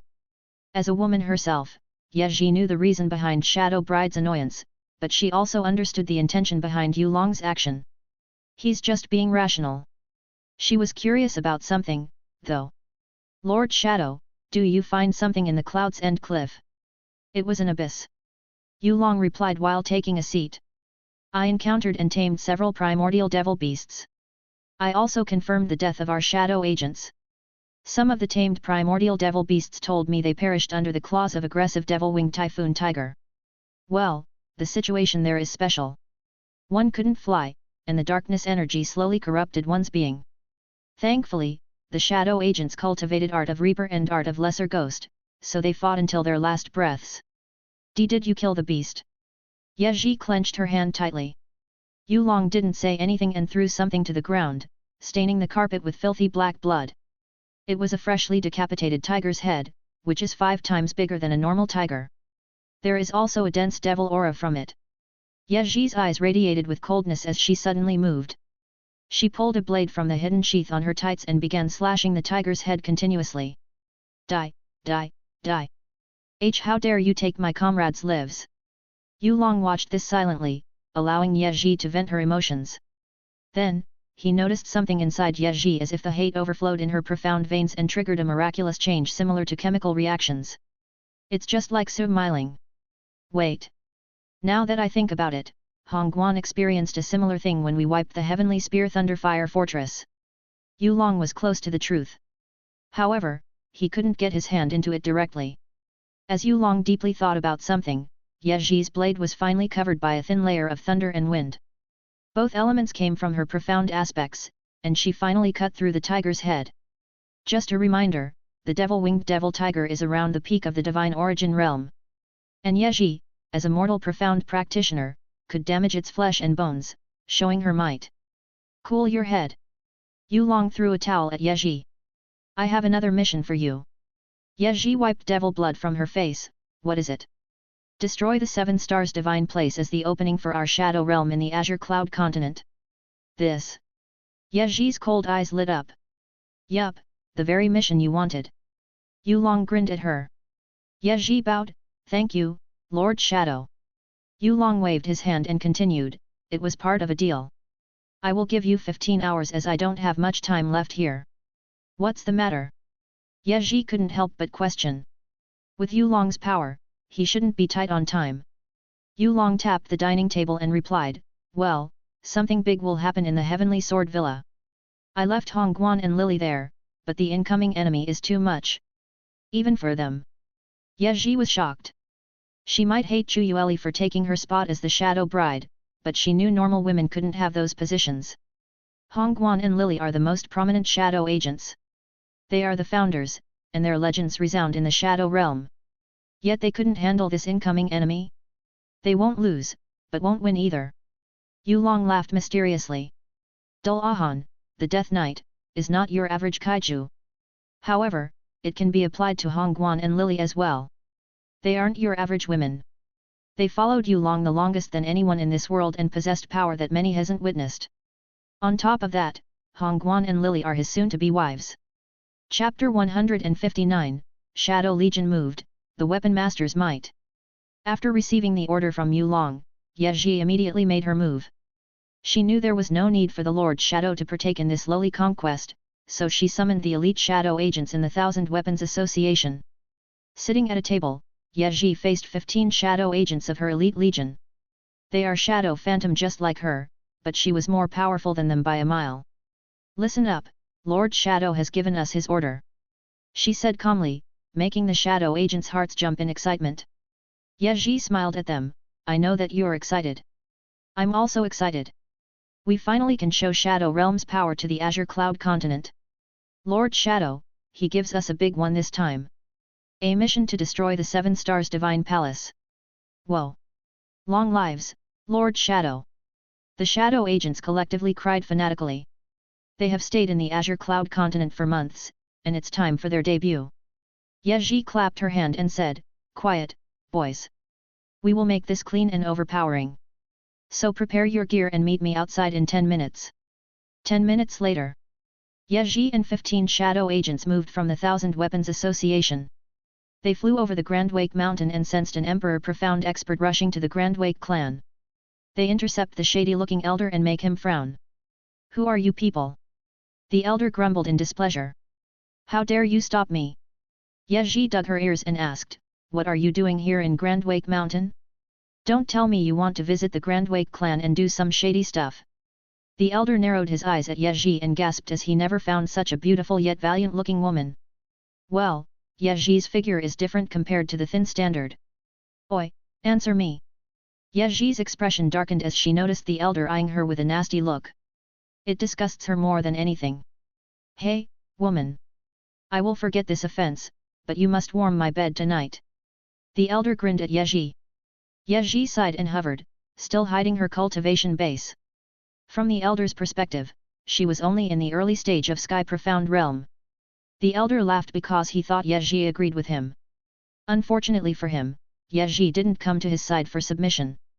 Ye calmly placed her hand on the elder's face and ripped it off his head. Arg!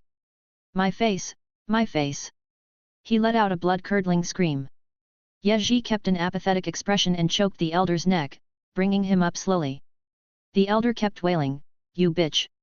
I will kill you! Do you know who I am? I'm the elder of 7 Stars Divine Palace, Duan Jinyi. I will fuck you to death." Ye finally smiled, "Oh, 7 Stars Divine Palace? What a coincidence, because we are going there. Good, I will keep you alive for a few more minutes." She drew a hidden blade and stabbed the elder in the chest. Her strike was so swift and precise, sealing the target's acupuncture points. The elder couldn't scream because Ye blocked his pathway. He looked at Ye with a terrified look, experiencing slow and painful torture as sharp energy ruptured his body from the inside. "Shadow Phantoms, let's go!"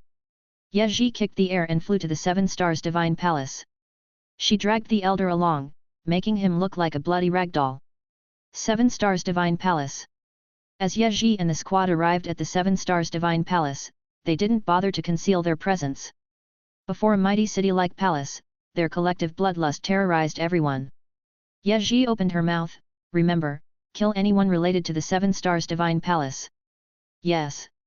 15 shadow phantoms moved. "Anywhere they go, rusty blood smells will follow." Ye stood still and threw the bloody elder to the ground, using him as her seat. She hummed patiently and waited for the strong line UPS from the 7 Stars Divine Palace to appear. It wasn't long. After all, several monarchs or sovereign profound experts appeared in the sky. They frowned at the sight of the massacre that the shadow phantoms created. The one who leads these experts is a peak-level monarch. He's a tall man with long black hair and brown eyes, wearing this gold-adorned black robe. "What's the meaning of this?" the leader roared. "Who are you people?" Ye grinned and announced, "Welcome. I assume you're Duan Haisha, the palace master of the 7 Stars Divine Palace." The leader's expression turned ugly. "Are you the one behind this?" Ye shrugged, "Well, you could say so. You guys started it first. This dumbass schemed against our ally, so we received a mission to wipe the 7 Stars Divine Palace to the ground." She continued, smacking the bloody elder gently. That's Elder Jinyi." One of the monarch experts recognized Duan Jinyi, though Ye had ripped his face off. The palace master's expression becomes more unsightly. One could see how angry he was. His skin reddened, and his veins bulged. Boom! Without further ado, the palace master disappeared from the sky. Ye tilted her to the left and dodged the palace master's sneak attack, smirking playfully at him. "You're also a monarch?" The palace master frowned. Surprised? Ye burst out with the might of a tiger. Roar! Bam! The palace master was forcibly blown away, causing the other monarchs to gasp in disbelief. "Palace master! What are you waiting for? Stop the other attackers! Leave this woman to me!" Duan Haisha landed on the ground with a solemn look and shouted at his subordinates. Hearing Duan Haisha's rational order, the monarch-level elders could only grit their teeth and nod. They quickly chased after the 15 shadow phantoms. As they left, Duan Haisha's expression abruptly paled, and he coughed a mouthful of blood. "Monster!" He gazed at Ye. Ye stood on the spot. Her eyes have turned tiger-like. And her arms gained some faint golden-striped black furs. "Commendable, but you can't change the fate of your 7 Stars Divine Palace," Ye said, stomping the bloody elder into a pulp. Duan Haisha trembled, but he kept a strong front. "Even if I have to die, I will protect the 7 Stars Divine Palace. We will see about that." Ye pulled a dagger from her tights. Bam! Ye and Duan Haisha fought at the entrance of 7 Stars Divine Palace. The sight of dagger flying and silver light countered flashed one after another, destroying several buildings. Boom! Duan Haisha stalled for a time as he tried to find Ye's weakness. Yet the more he fought, the more he realized he wasn't her opponent. Not to mention, Duan Haisha's injuries kept piling up every time he tried to defend himself. "I have no other choices. I have to drag inside the 7 Stars killing arrays." Duan Haisha threw a fake attack and ran away with all his might. Ye squinted her eyes but decided to go along. She wanted to see what kind of trick Duan Haisha had in his sleeve. After following Duan Haisha into the 7 Stars Divine Palace, Ye is perfectly surrounded by 7 humanoid statues. Each statue has a disfigured appearance. Ha ha ha, die you witch! Duan Haisha laughed with murderous intent. He waved his hand signs, and the 7 statues' eyes lit up. A heptagon-shaped barrier locked Yeji and overwhelmed her with this weird green-yellow light. This green-yellow light seemed able to melt everything inside the formation. Yeji sighed, how boring. Art of thousand weapons, ultimate technique, torrential weapon rains. Yeji walked forward, and her aura suddenly exploded. All of a sudden, countless needles appeared. And these needles were actually many kinds of weapons that were thoroughly compressed with spatial power. This can't be. This power, profound God.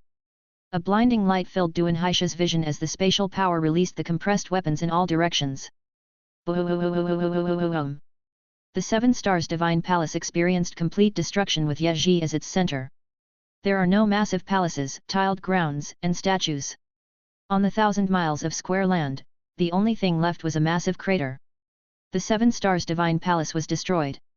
Chapter 160, The Medical Saint. This is. How could this place be the 7 Stars Divine Palace? There is nothing here.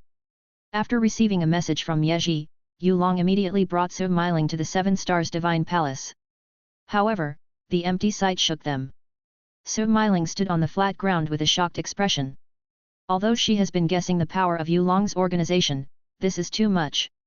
Yulong chuckled and replied, Yeji was somewhat too excited. It's her first active mission after months. Gulp. I don't know she was this strong. Su Miling unconsciously swallowed her saliva and glanced at Yeji, who wiped blood from her skin. And those bloods weren't hers. Yeji felt Su Miling's gaze and waved her hand once, causing an awkward smile to appear on the widow's face. Yulong shook his head gently and asked, Yeji, you didn't destroy 7 Stars Divine Palace's resources, right? I couldn't possibly lose countless profound arts and rare materials because of you. Yeji blushed in shame and answered, well, I did tell the boys to handle those things. Look, they are here.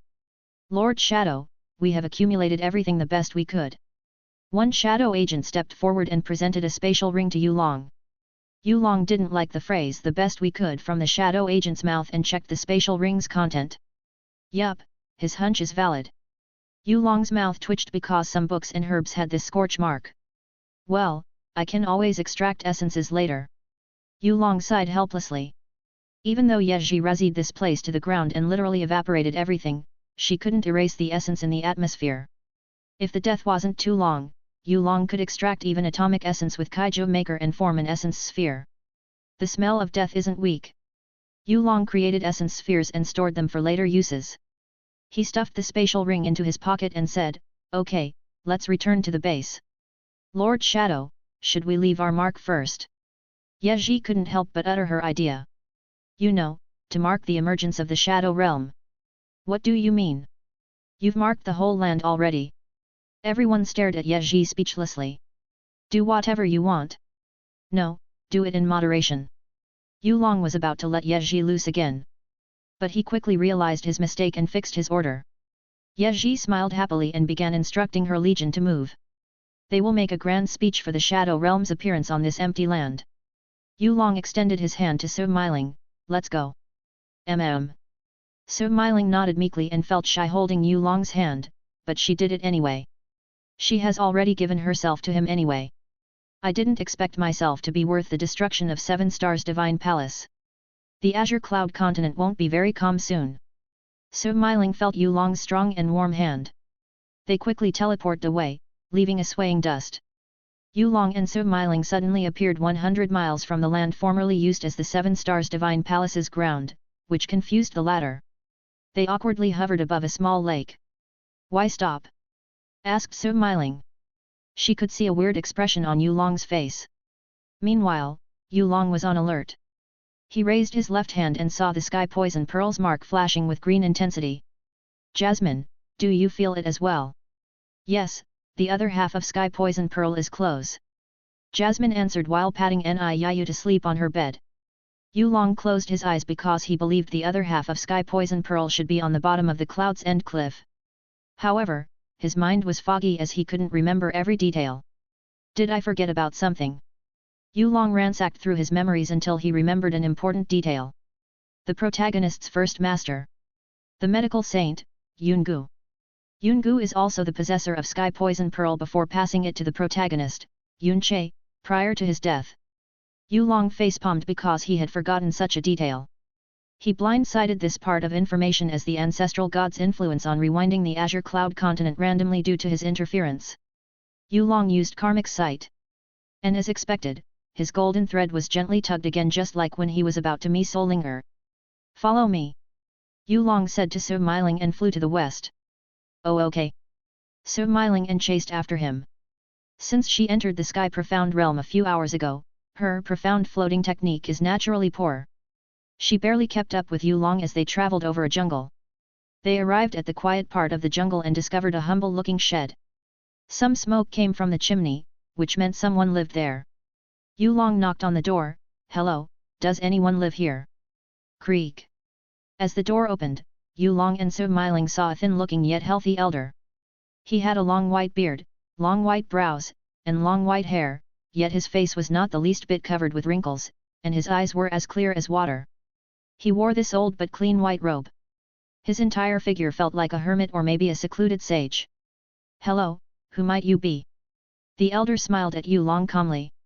There is no sign of wariness in his voice as if he believed Yulong. Yulong found it weird and went straight to the point. "I want the Sky Poison Pearl." "Pardon." The elder finally shook a little. "I know you have it, so please don't play this clueless game." Yulong sighed and showed his Sky Poison Pearl's mark. "The Sky Poison Pearl is mine. And you are currently in possession of the other half. Before you stop talking about being wise, the Sky Poison Pearl won't acknowledge someone so easily. This mark is the sign of complete ownership." "This." Yungu was overwhelmed. "Why didn't you come in and have tea?" "Fine." Yulong rolled his eyes. He expected some bullshit to happen sooner or later. Yungu smiled at Smiling. "You can also enter, miss." Everyone sat around a small table, and Yungu made tea for Yulong and Smiling. "To think the real owner of Sky Poison Pearl will come to me. Maybe this is fate, after all." Yungu sighed while stroking his beard wisely. "I have no problem giving the Sky Poison Pearl to you, but... Welp, here we go." Yulong knew the medical saint would not agree to his request this easily. But... on the other hand, Smiling was curious. She finally recognized Yungu as his legend of saving countless lives as miracle doctor spread on the Azure Cloud continent. Unfortunately, the medical saint has been in seclusion for years. Many people thought he died, but here he is. He drank tea and acted all mysterious. Yungu peeked at Yulong and continued, "But you must help me with something first. I couldn't help but notice the medicine sent from you, young man. I assume your medical expertise is no lower than mine." So. Yulong answered half-assedly. "It's good to be humble." Yungu nodded with a smile. "I'm not being humble, old man." Yungu stretched his hand to a drawer and picked an ancient-looking scroll. He placed it on the table and explained, "I have a dying patient, and she needs immediate medical aid. The problem is, her illness is weird. This scroll is called Heavenly Medicine Manual. I found it by accident years ago and have studied it to help others. Sadly, I couldn't deduce a way to help her with my level of comprehension. This scroll. It's a creation god's legacy." Yulong thought to himself. "If I guessed correctly, it must be Li Suo's legacy. This scroll is the only divine light art ever created since the primordial age of gods. Li Suo is one of the creation gods. Strictly speaking, she was the sister of evil god himself. No wonder Yungu is having a hard time learning it." He gazed at the medical saint. "How much have you deduced so far?" "Not much, just 30% of it." Yungu answered humbly. The corner of Yulong's mouth twitched because learning 30% of creation god's legacy is no ordinary feat. "So you want me to help you deduce a certain part of this scroll?" "Yes. I'm ashamed of myself, hehe. "Very well, but I will take this scroll with me." Yungu chuckled sincerely. "Take it. This old man has learned enough for now, and the patient's life is more important than this. Not gonna lie, he's a noble character." Yulong praised. Chapter 161, Li Suo's Legacy, An Awakening Method. Yulong sipped his tea and scanned through the ancient scroll from one part to another. His mind is working at full speed, deducing the legacy left by the god of creation. Li Suo's legacy. This divine scripture contained a mysterious medical knowledge law of creation referenced from the primordial seal of life and death. Yes, another heavenly profound treasure. However, Yulong quickly discovered that this scroll was incomplete. So, Yungu only learned 15% of the whole thing. Still, commendable. No wonder he couldn't treat his patient. Even if he filled up the blank himself, he couldn't possibly know that the primordial seal of life and death was needed in this treatment. Yulong sighed inwardly. No matter how much Yungu tried to deduce the divine scripture, he couldn't do anything. Fortunately, Yulong has Kaiju Maker. He doesn't need the primordial seal of life and death to treat Yungu's patient. Done. Yulong said while rolling the scroll back. Yungu's eyes widened, so fast. Are you sure you've read the heavenly medicine manual thoroughly? Yulong rolled his eyes, yes. Throw 3 random questions, and I will answer them. Yungu was shocked, but he still decided to ask a few questions. What's the source of green blood disease? He gazed at Yulong solemnly. Poison. Yulong answered nonchalantly. When a mother bore an infant, she might have ingested too much toxin or been bitten by a poisonous creature, which led to her womb being affected by it. This practice is actually used when parents want to build early resistance against poison for their child, but this method shouldn't be recommended because of its extreme mortality rate. The surviving infant was then born with green blood disease. An inborn mutation of their blood. Yungu's eyes flashed in delight as he continued, what about spirit complex? Spirit complex, hey? It's more injuries than the disease and happened due to the backlash of overtaxing one's mental power. Yulong answered thoughtfully. There are many methods to cure the spirit complex, but only one could guarantee a patient's life. And what is that? Yungu smiled at Yulong. Yulong ignored Yungu's smile and added, spirit recovery pill and a treatment of yang, light, element. Good, good. Yungu nodded in agreement. Then, this is my last question. Do you know how to treat, if possible, cure Devil's Root's mark? Yulong snorted, you're deliberately asking this question. Your patient was the one with Devil's Root's mark, no. Yungu chuckled and didn't say much after that, waiting for Yulong's answer. Yulong sighed and replied, Devil's Root's mark isn't a disease. It's a blood curse that originated from the ancient era. I don't know how your patient gets this rare curse, but a normal method won't work. Humans of this era are weak, so their resistance is weaker than people of the ancient era. You can only relieve some symptoms, but the patient will experience bitter pain every week or 2. To curse Devil's Root's mark, an extraction tool is needed. You must have heard of the primordial seal of life and death. Curse, primordial seal of life and death. Wait, so we need the primordial seal of life and death to cure Devil's Root's mark. Yungu's expression darkened. He had heard of this legendary artifact before and even searched it all over the Azure Cloud continent once, but he knew such a powerful tool shouldn't exist here. You couldn't possibly have it, right? He gave Yulong a bright look. Yulong smirked, no, I don't have the primordial seal of life and death. I have something better than that. Good, let's treat her immediately. Yungu excitedly jumped from his seat and grabbed a bag filled with medicine and herbs. Yulong. Meanwhile, Smiling was amazed. Yulong actually possessed such profound medical knowledge. How did you know so much, Yulong? Yulong glanced at her and smiled, without understanding the human body, I couldn't make suitable profound art. There is a saying that the human body is like a treasure trove to me, and profound art is the key to unlocking those treasures. For me, it's like a fun game to spend my time. Game. Don't take it too literally. It's just a matter of perspective. Okay, I have brought everything we needed. Yungu placed a straw coat and hat. Let's go. Yulong and Smiling have a complicated look on their faces as they follow the medical saint outside. They walked on foot for 2 hours, which annoyed Yulong for a while, but Yungu casually said he needed a few medicinal herbs on their way there. At the same time, Yulong contacted Zilong about his discovery, and the dragon was shocked. The dragon told Yulong about the deep history of Li Suo's legacy, how it was extremely feared by the devil race, and its real name. Miracle of Life. Yes, this is the true name of Heavenly Medicine Manual.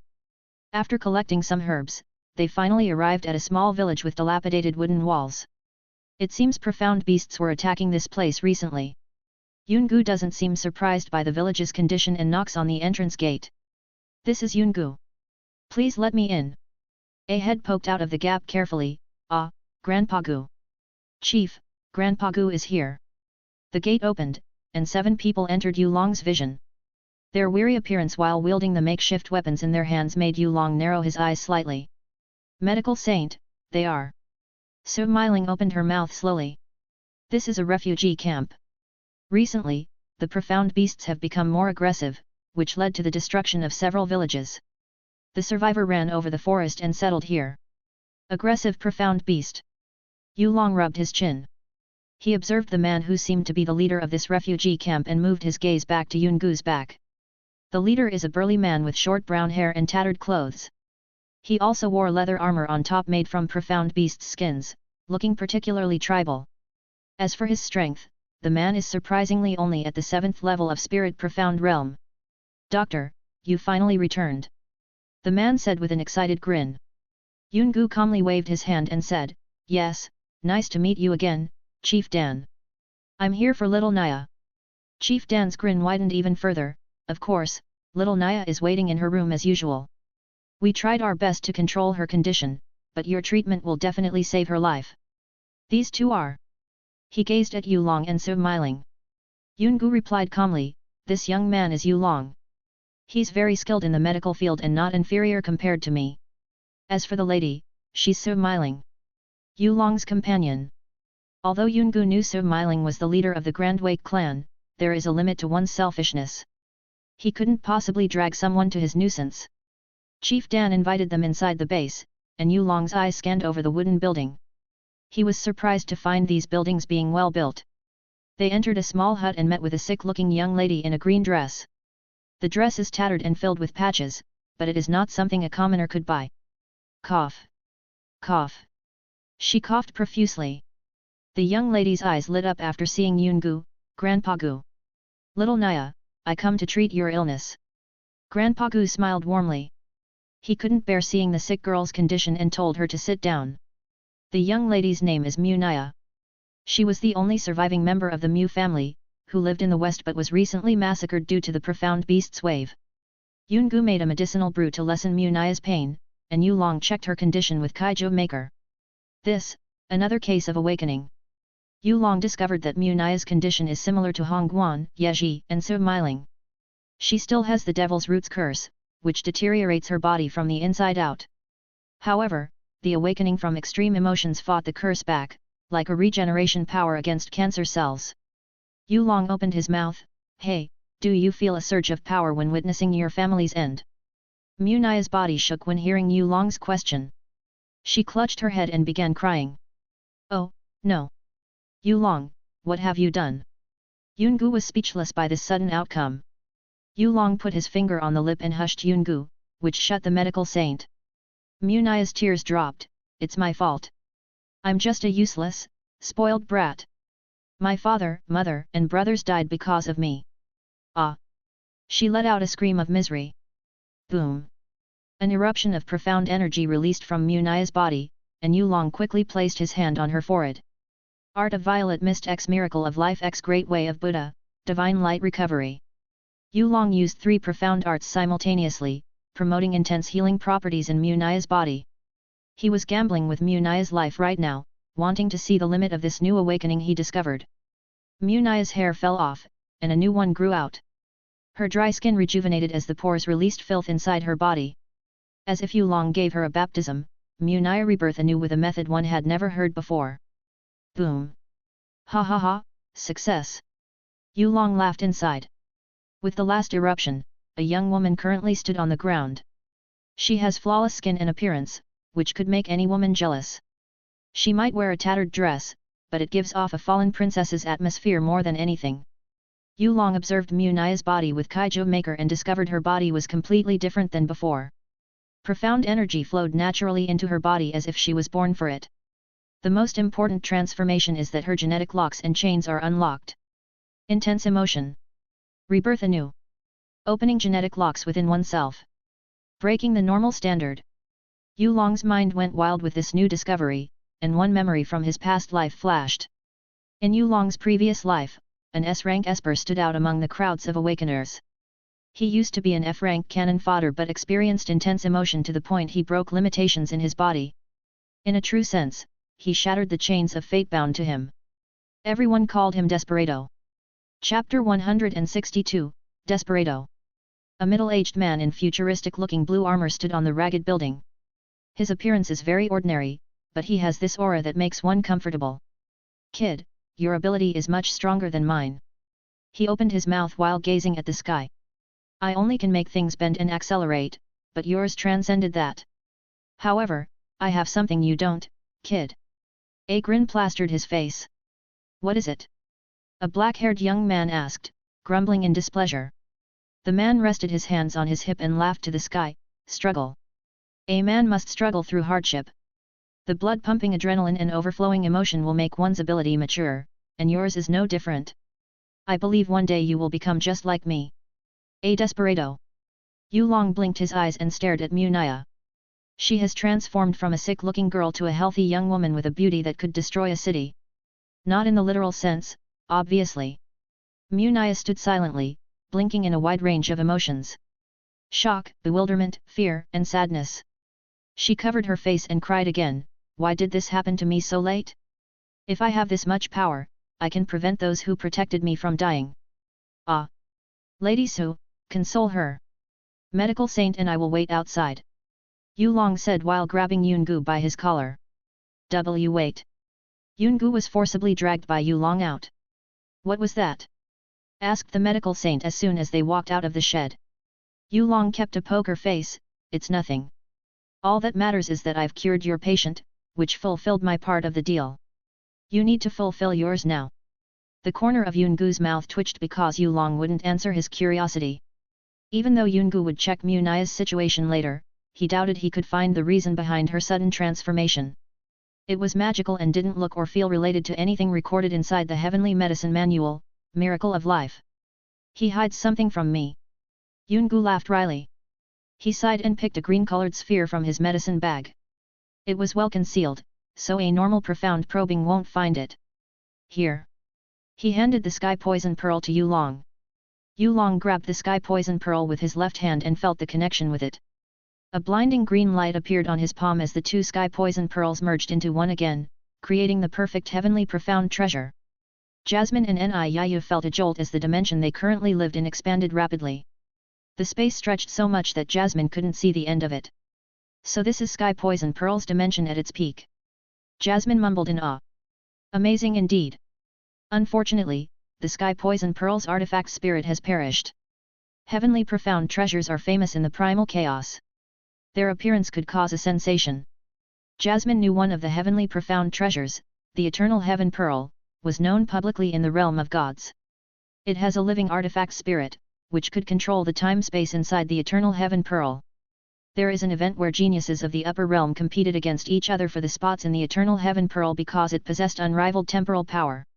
1 year outside is 1,000 years inside the Pearl's time-space. Of course, this is not infinite. The downside of this ability is the massive consumption of energy. But compared to the Sky Poison Pearl, Jasmine doesn't think Eternal Heaven Pearl won by a lot.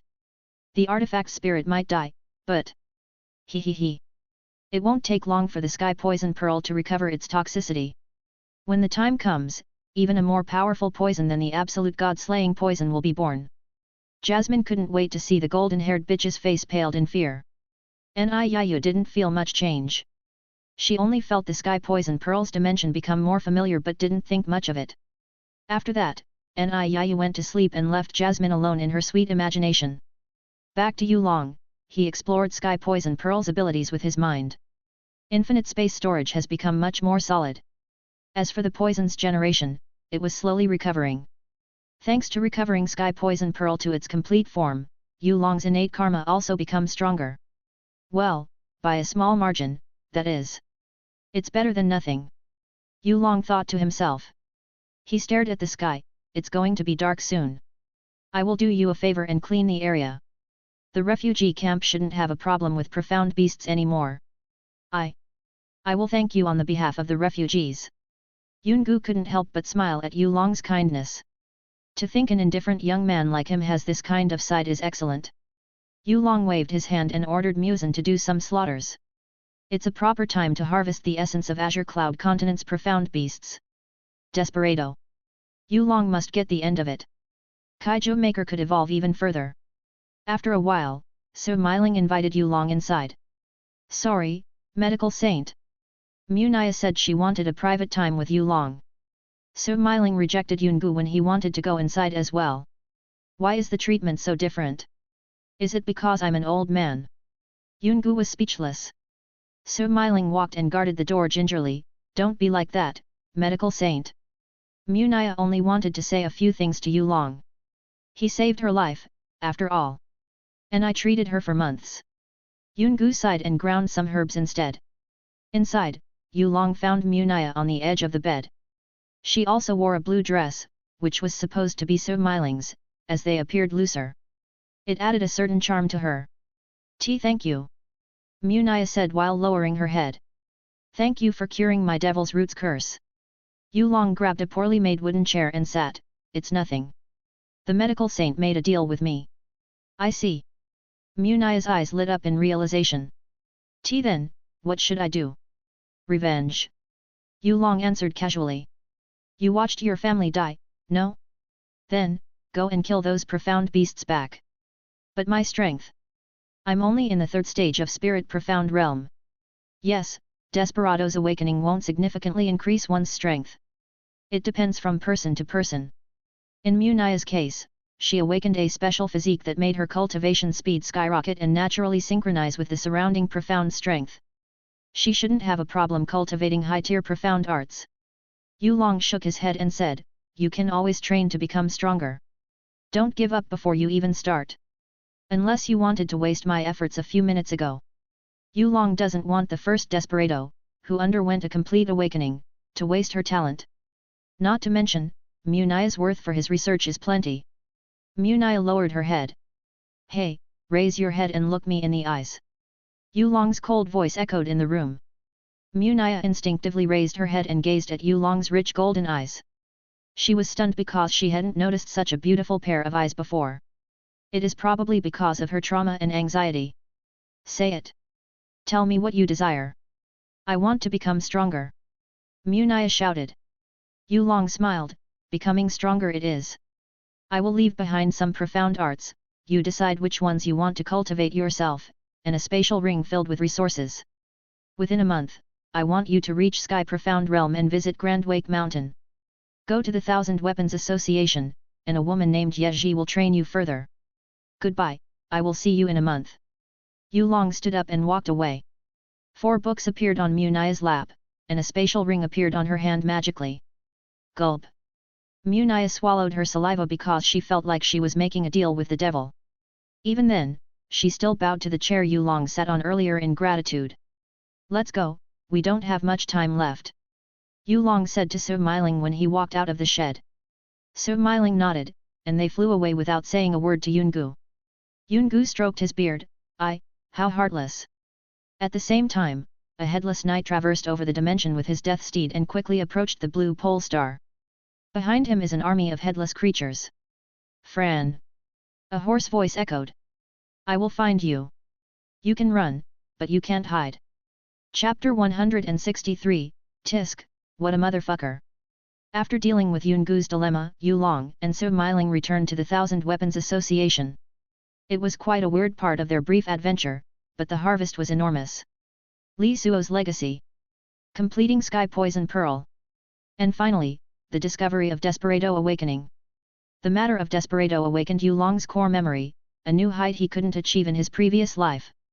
However, he just obtained a new path now. As they landed at the front gate, they saw a sulking Solinger. Solinger crossed her little arm and pouted, Big brother, how could you not bring Linger along to play? Well, you were not here when I returned. You followed Kang Yu and others to the city, no. Yulong smiled at Solinger. Solinger froze awkwardly, that wasn't my idea. You're making big sister sad, Linger. Kang Yu suddenly appeared, which put Solinger in an awkward position. Aye. Solinger looked back and forth between Yulong and Kang Yu, looking very troubled. She chose Yulong and said, Big brother, sorry. Kang Yu's eyebrows twitched because she had been pampering Solinger, but the little girl still chose her prince instead. Haha, you can't win against our husband, Sweruo. His charm is just too powerful. Xia Qingyu and Chu Yueli giggled behind Kang Yu's back, making the Blue Wind Empire's princess grumble even more. Yu Long patted Solinger and said, "Okay, I've completed my mission. It's time to return to the profound sky continent." What? Solinger was comically struck by imaginary lightning. She looks like she has lost a part of her soul. Big brother wants to abandon Linger? She asked with this sad puppy look. She even got the eyes right. Yu Long felt terrible but shook his head a second later. Who said I'm going to abandon you? You're not a lost puppy. Are really? Yet, you can visit the profound sky continent with us. Yippee! Big brother is the best. She happily hugged Yu Long. Yu Long glanced at Smiling and found a warm expression plastered over her face upon seeing how happy Solinger was. It seems Smiling won't be against the idea of Smiling visiting the profound sky continent. She truly wanted her daughter to be happy. Yu Long admired Smiling for that and left her with Solinger. He has to deal with Shadow Realm's scheduled growth plan in the Azure Cloud continent. After discussing with his wives, they decided to promote the Thousand Weapons Association and made it the subsidiary faction on this continent, like the Lost Heaven sect. Ye Ji will be the sect leader. Yu Long gave a detailed instruction about the possible appearance of Desperado's talents so Ye Ji would accept them into the faction. Yu Long wished to see Mu Nia's explosive growth for being the first full-awakened Desperado in this world, but Dul Ahan and his headless army would reach Blue Pole Star soon. His Kaiju Maker kept buzzing about Dullahan's presence. The Headless Death Knight has become more powerful, which makes the Fairy Queen's warning about his strength inaccurate. Of course, Yu Long didn't see Dul Ahan as a threat. Dul Ahan might be a kaiju, but he has this code of the night. He was furious because the Fairy Queen dared to steal his treasure. But Yu Long cannot be too relaxed, so he prepared a few surprises. Yu Long closed a scroll and tossed it to a small nearby. He threw his head back and sighed. Done. Xia Qingyu asked while leaning on the wall. Yet. I still have to connect both continents, though. Yu Long slowly stretched his body. Xia Qingyu raised her brows. Can't you put Heaven Basin Secret Realm as the center? It should make things easier. Yu Long nodded in her vision. Heaven Basin Secret Realm will be a relay point between 2.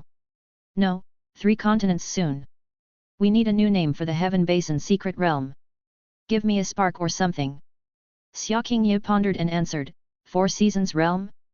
It has a quick season rotation, so why don't we use that to our advantage? Yu Long chuckled and commented, good idea, but why would we need season change one after another when we could have 4 simultaneously? I will split the secret realm into 5 areas, and the center of it will be the relay points. All power on you, husband. Xia Qingyu shrugged. Yu Long smiled and pulled Xia Qingyu into him. Why don't we have a little fun while waiting for our ride? Xia Qingyu's body jolted and heated when she heard Yu Long's sweet invitation. She couldn't resist. Not fair. I'm going to join as well. Kang Yu barged in. Yu Long had no say about Kang Yu's sudden arrival, and the sunset slowly marked the beginning of the night. After giving his wives a satisfying experience, he finally excused himself. You don't want to shower with us? Kang Yu tilted her head in confusion. Although she felt sore, she didn't mind having more. Is my physical prowess that weak? Xia Qingyu thought while lying beside Kang Yu. Her body is sweaty and aching from all the action. Yu Long kissed them and said, take a shower.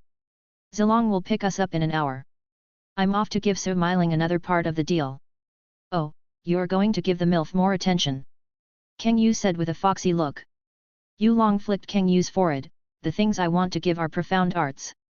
But you didn't deny Sweruo's words, husband. Xia Qingyu smirked at him. Don't worry, we don't mind you having more wives.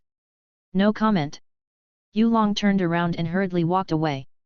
Xia Qingyu and Kang Yu glanced at each other before laughing to their heart content. They have known Yu Long for years. They would be blind if they couldn't see his extra care for Smiling. It's all because of Solinger. Smiling's show of fondness for her dear daughter is praiseworthy. She would do anything to put her daughter in a safe environment and fulfill her late husband's dream. While Kang Yu and Xia Qingyu's words echo in his mind, Yu Long stormed to Smiling's room. Yu Long knocked on Smiling's guest room and called her, Miling, are you there? Why yes. Wait a minute. Su Miling's flustered voice comes from the other side of the room.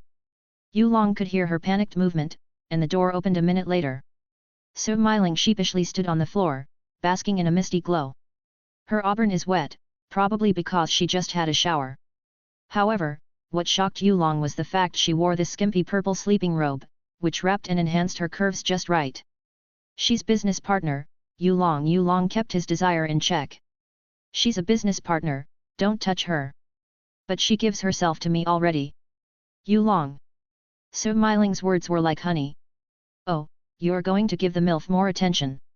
Kang Yu's voice appeared out of nowhere. But you didn't deny Sweruo's words, husband. Xia Qingyu followed shortly after. Yu Long's eyes became hazy as he sighed and walked inside, closing the door quickly.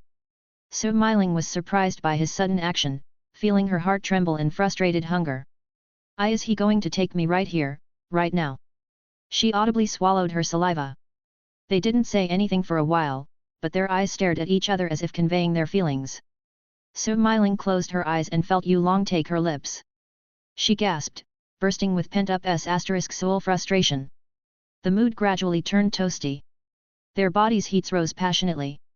When was the last time she touched a man? 9 years ago, her husband died. Tonight, she would try to forget her sadness, even temporarily. She had known Yu Long briefly, but everything about this monster-like young man screamed comfort in her heart. Please, take me. She whispered while hugging him. Give me comfort. Yes, leave it to me. Yu Long stroked her cheeks gently. Two bodies mend into one in a moonlight-illuminated room. A woman who longed for a man's touch had her bodily desire sparked again.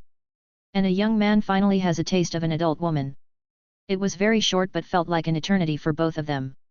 Yu Long leaned on the bed frame with Su Miling in his arms. He picked her hair and smelled it. I will take responsibility. Are you? Su Miling didn't want to lose this new warmth. I'm just a pitiful widow. And you're a young man with infinite potential. Don't say that. Yu Long cupped Su Miling's face, kissing her gently. You're a strong woman. Su Miling felt her heart flutter with a familiar sensation. Then. Please take care of me and linger. Yes. Yu Long rubbed her hand reassuringly. I will take care of you both. I don't want to leave, but a great danger is approaching the blue pole star. Next time, I will introduce you to my family. Be safe. Su Miling kissed Yu Long this time. I will be back. His voice trailed off. Su Miling closed her eyes and felt the warmness disappear. Her mouth trembled slightly, but she smacked her cheeks in retaliation. I will be waiting for you. She covered herself in a blanket and sniffed the lingering scent of the man she revered. In the corner of Su Miling's eyes, there is a wide table. There are some books and spatial rings on it. Outside, a massive dragon appeared with a small typhoon. Yu Long looked back at the Thousand Weapons Association and smiled a little. He glanced at the sleeping little girl, who didn't realize the dragon in the sky, linger, sleepy. But Big Brother is here. Solinger will stay awake. Solinger holds Yu Long's hand. Unknown to Solinger, Yu Long has become her father. Yu Long carried Solinger and said, Good girl. We will ride a dragon to my home. Thankfully, she has said goodbye to her mother earlier. Meanwhile, Yu Long's wives and companions stared at his back in affirmation. Yup, he definitely fucked the MILF. They thought similarly. Tisk, what a motherfucker. Jasmine grumbled in the Sky Poison Pearl's dimension. Yes, she cursed Yu Long with passion, literally. After that, Zilong carried them to the profound sky continent. Chapter 164, Dullahan's arrival. As Zilong used his pure speed to travel from the azure cloud continent to the profound sky continent, Yu Long viewed the night sky silently. Yu Long activated Kaiju Maker constantly and watched the surrounding domain. His golden eyes kept flashing with a dim light every once and then. Solinger closed her eyes and lay on Yu Long's lap, enjoying the night's breeze. Thankfully, Zilong has erected a barrier around his body so Solinger can sit comfortably. All of a sudden, Zilong started a conversation. Old Yu, about Li Suo's legacy. Are you sure it was the real miracle of life? Yu Long stared at the sky still and answered, Did you doubt me? No, I didn't doubt you. It's just that Li Suo's legacy is quite a sensitive matter for me. Zilong bitterly laughed. Sensitive? Yulong frowned slightly. Zilong entered a moody state as he explained, well, there is no point in hiding this. At some point in life, Li Suo took my daughter as her only disciple, making her the true inheritor of divine light art. However, my daughter was instantly dragged into a great conflict because of that. After all, the divine light art is the arch-nemesis and great fear of the devil race. It terrorizes nearly all devils, except for some exceptional devils and devil emperors themselves. Zilong sighed helplessly. So, I assume you want to use the miracle of life in my hand to find a clue about your daughter's whereabouts. Yulong immediately caught the gist of Zilong's question earlier. Zilong waved his tail left and right. It would be great if I could even get a trace of heaven-punishing ancestral sword, where she got sealed before the calamity started.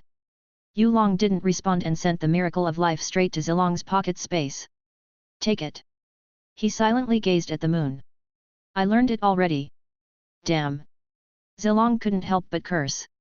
He knew Yulong discovered Li Suo's legacy by chance, but learning it from noon to now is a godly feat.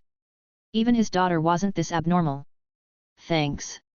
Even then, Zilong is still grateful for Yulong's help. It's nothing. Yulong returned while closing his eyes. Zilong smiled at Yulong and flew through thick clouds. With his pure speed alone, they could reach the profound sky continent in a few minutes. Heavenly Sword Villa. 2 days almost passed since young master left. Hongguan murmured while leaning against the wooden beam.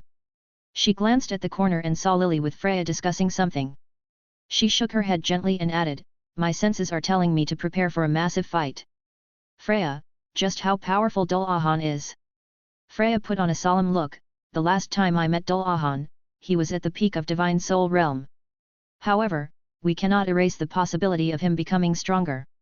So, if I have to estimate it, Dol-Ahan might be at the early stage of the Divine Tribulation Realm. That is the third stage of the Divine Way. Hongguan slowly rubbed her forehead. She wasn't afraid to fight Dol-Ahan, but the fight might not be as smooth as she believed. Hongguan did a rough calculation with her overall strength and mastery over profound arts. She's not far from reaching level 21 or merging realm, where she could overwhelm reality with sheer power. Meanwhile, Lily is still as carefree as ever. She has profited from Heavenly Sword Villa's destruction as the reaction from the 4 great sacred grounds was within her expectation.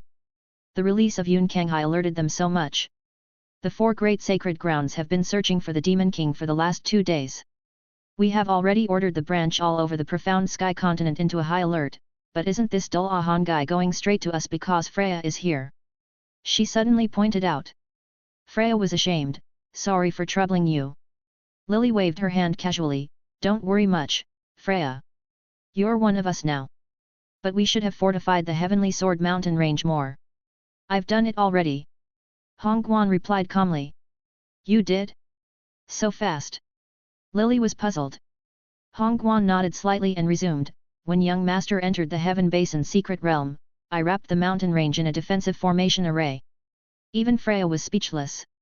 She knew about formation arrays before meeting Yulong again, but the difficulty of mastering such a field is akin to swimming against the stream. One must learn countless designated nodes, applications, and mixtures of array points. Yet Hongguan did it without Lily and Freya noticing. Hongguan felt their gazes and didn't say more about her little trick of putting down array formation. Everyone has a secret, and she's no different. Please let me meet the Lost Heaven Sect's young leader. A wail suddenly comes from outside. Is that her? Hongguan glanced at Lily. Lily grumbled, yes. The Heavenly Sword Villa's mistress, Xianyuan Yufeng. Since Yulong left, Xianyuan Yufeng wanted to meet him. I've told her many methods to stop her from annoying us, including a little bit of violence, but she still crawled to our doorsteps. She's desperate for what exactly? Freya's eyes shone dimly. I don't think Master is close to her, no. Lily sighed, that's the point, Freya. Young Master wasn't related to her in any shape or form. Not necessarily. Hongguan suddenly interjected. From the look she gave to young Master, she probably harbored a few wild thoughts. Xianyuan Yufeng's relationship with her husband is bad. Lily was slowly struck by a realization. The ladies stared at each other, pitying Xianyuan Yufeng. Then, throat-choking pressure descended to the Heavenly Sword Mountain region. Dol-Ahan is here. Freya's expression turned incredibly solemn. A massive black portal appeared above the Heavenly Sword Mountain range. Hooves stepped out, revealing a ghastly-looking steed with a headless knight adorned with shadowy flame armor. Weirdly, the knight has no head and blue flame scorched from the base of its neck. "Fran, come here and face me." A furious yell spread, shocking every soul in the area. Even the surrounding area near the Heavenly Sword mountain range was affected by this terrifying shout. Lily cursed in awe, "Damn, just how much did you steal from him? He's mad, mad." "Well, I didn't steal everything." Freya lowered her head. Just 90%. Hong Guan. Lily. Lily's mouth twitched. "Sister, even I don't know if I should be impressed or condemn you." Hong Guan grabbed a strange-looking baton from her spatial ring and said, "Stop talking. We should face our enemy and de-escalate the situation first. Let's hope Dullahan is as civil as young master told." After hearing Hong Guan's words, Lily and Freya nodded. They soared to the sky and faced the Death Knight. Dullahan stared at three women with judging gaze, though he had no eyes. He focused on Freya and pointed his finger, "You, who are you? Why did I feel Fran's essence sphere from you?" Freya smiled weakly, "Because I was Fran, Dullahan. I've evolved after fusing with my dear host, becoming a new entity." "Impossible!" Dullahan growled. "With such a cracked essence sphere and injuries, you can't live any longer. Even if you fused with your pitiful host, your fate is ultimately sealed. I shan't fall to your trickery again." Freya shrugged, "Heaven decided to bless me. You filthy thief dare to use the name of heaven." Dullahan becomes even more furious. "I will erase you from this world. Death Knight, Dullahan, will serve justice." A lance of concentrated dark energy appeared beside Dullahan's right gauntlet as he threw it to Freya. Swoosh! Boom! The sheer power used to throw the lance created a sonic boom. Freya's eyes widened briefly before returning to their original sizes upon seeing Hong Guan step up. Clank! Hong Guan caught the lance with her bare, fiery hand. She clenched her hand and crushed the dark lance into ashes. "Outsider, are you aware of your despicable action?" The Death Knight's gaze fell on Hong Guan this time. "This is between me and her."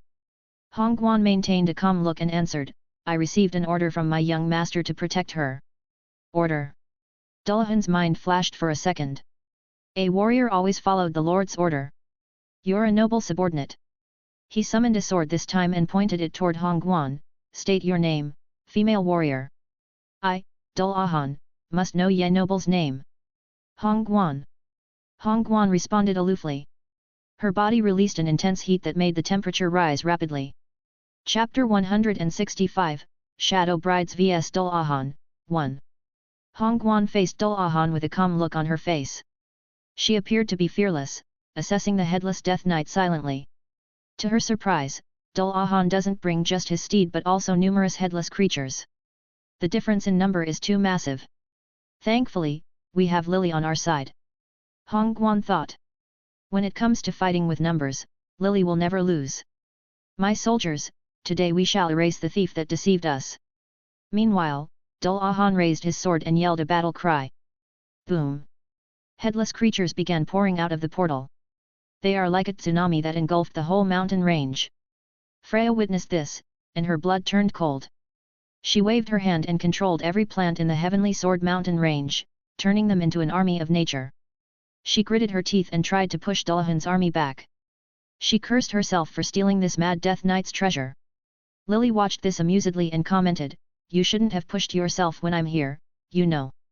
"Even though you say so, Dullahan's army is still strong. The majority of them are mid-stage divine origin realms. That's one whole realm higher than you. I'm not even talking about his headless commanders yet. They are peak state divine origin realm or even early stage divine soul realm." Lily blinked and giggled, "Don't look down on us. Our cultivation realm might be lower, but that doesn't mean our strength is. Young master defeated you while he's only a peak monarch, no. But that's different. Freya hasn't fully grasped the cultivation path you long developed, so she is ignorant about its true effect. Master is the king. He's the god of Kaiju." Lily shook her head and didn't even bother to utter more words. Action speaks louder than empty words. Boom! Lily's eyes and hair lit up with a yellowish hue. She summoned a 3-meter-long blade of grass, stroking its middle white line. Grass Dragon Manual, Endless Vitality. As if responding to Lily's call, the surrounding flora detached their leaves, petals, and roots into a massive storm. Weirdly, those flora kept growing new parts of their bodies, thus allowing the storm to accumulate more mass and force. What they? Freya was speechless because her control over plants got overtaken by Lily. Grass Dragon Manual, Metamorphosis. Lily flicked her blade of grass, causing the storm to scatter into 3 million copies of herself, each with an emotionless face and matching clothes. Attack! Lily commanded like a conductor. Soon, a bizarre sight of Dullahan's army getting pushed back filled Freya's vision. Freya!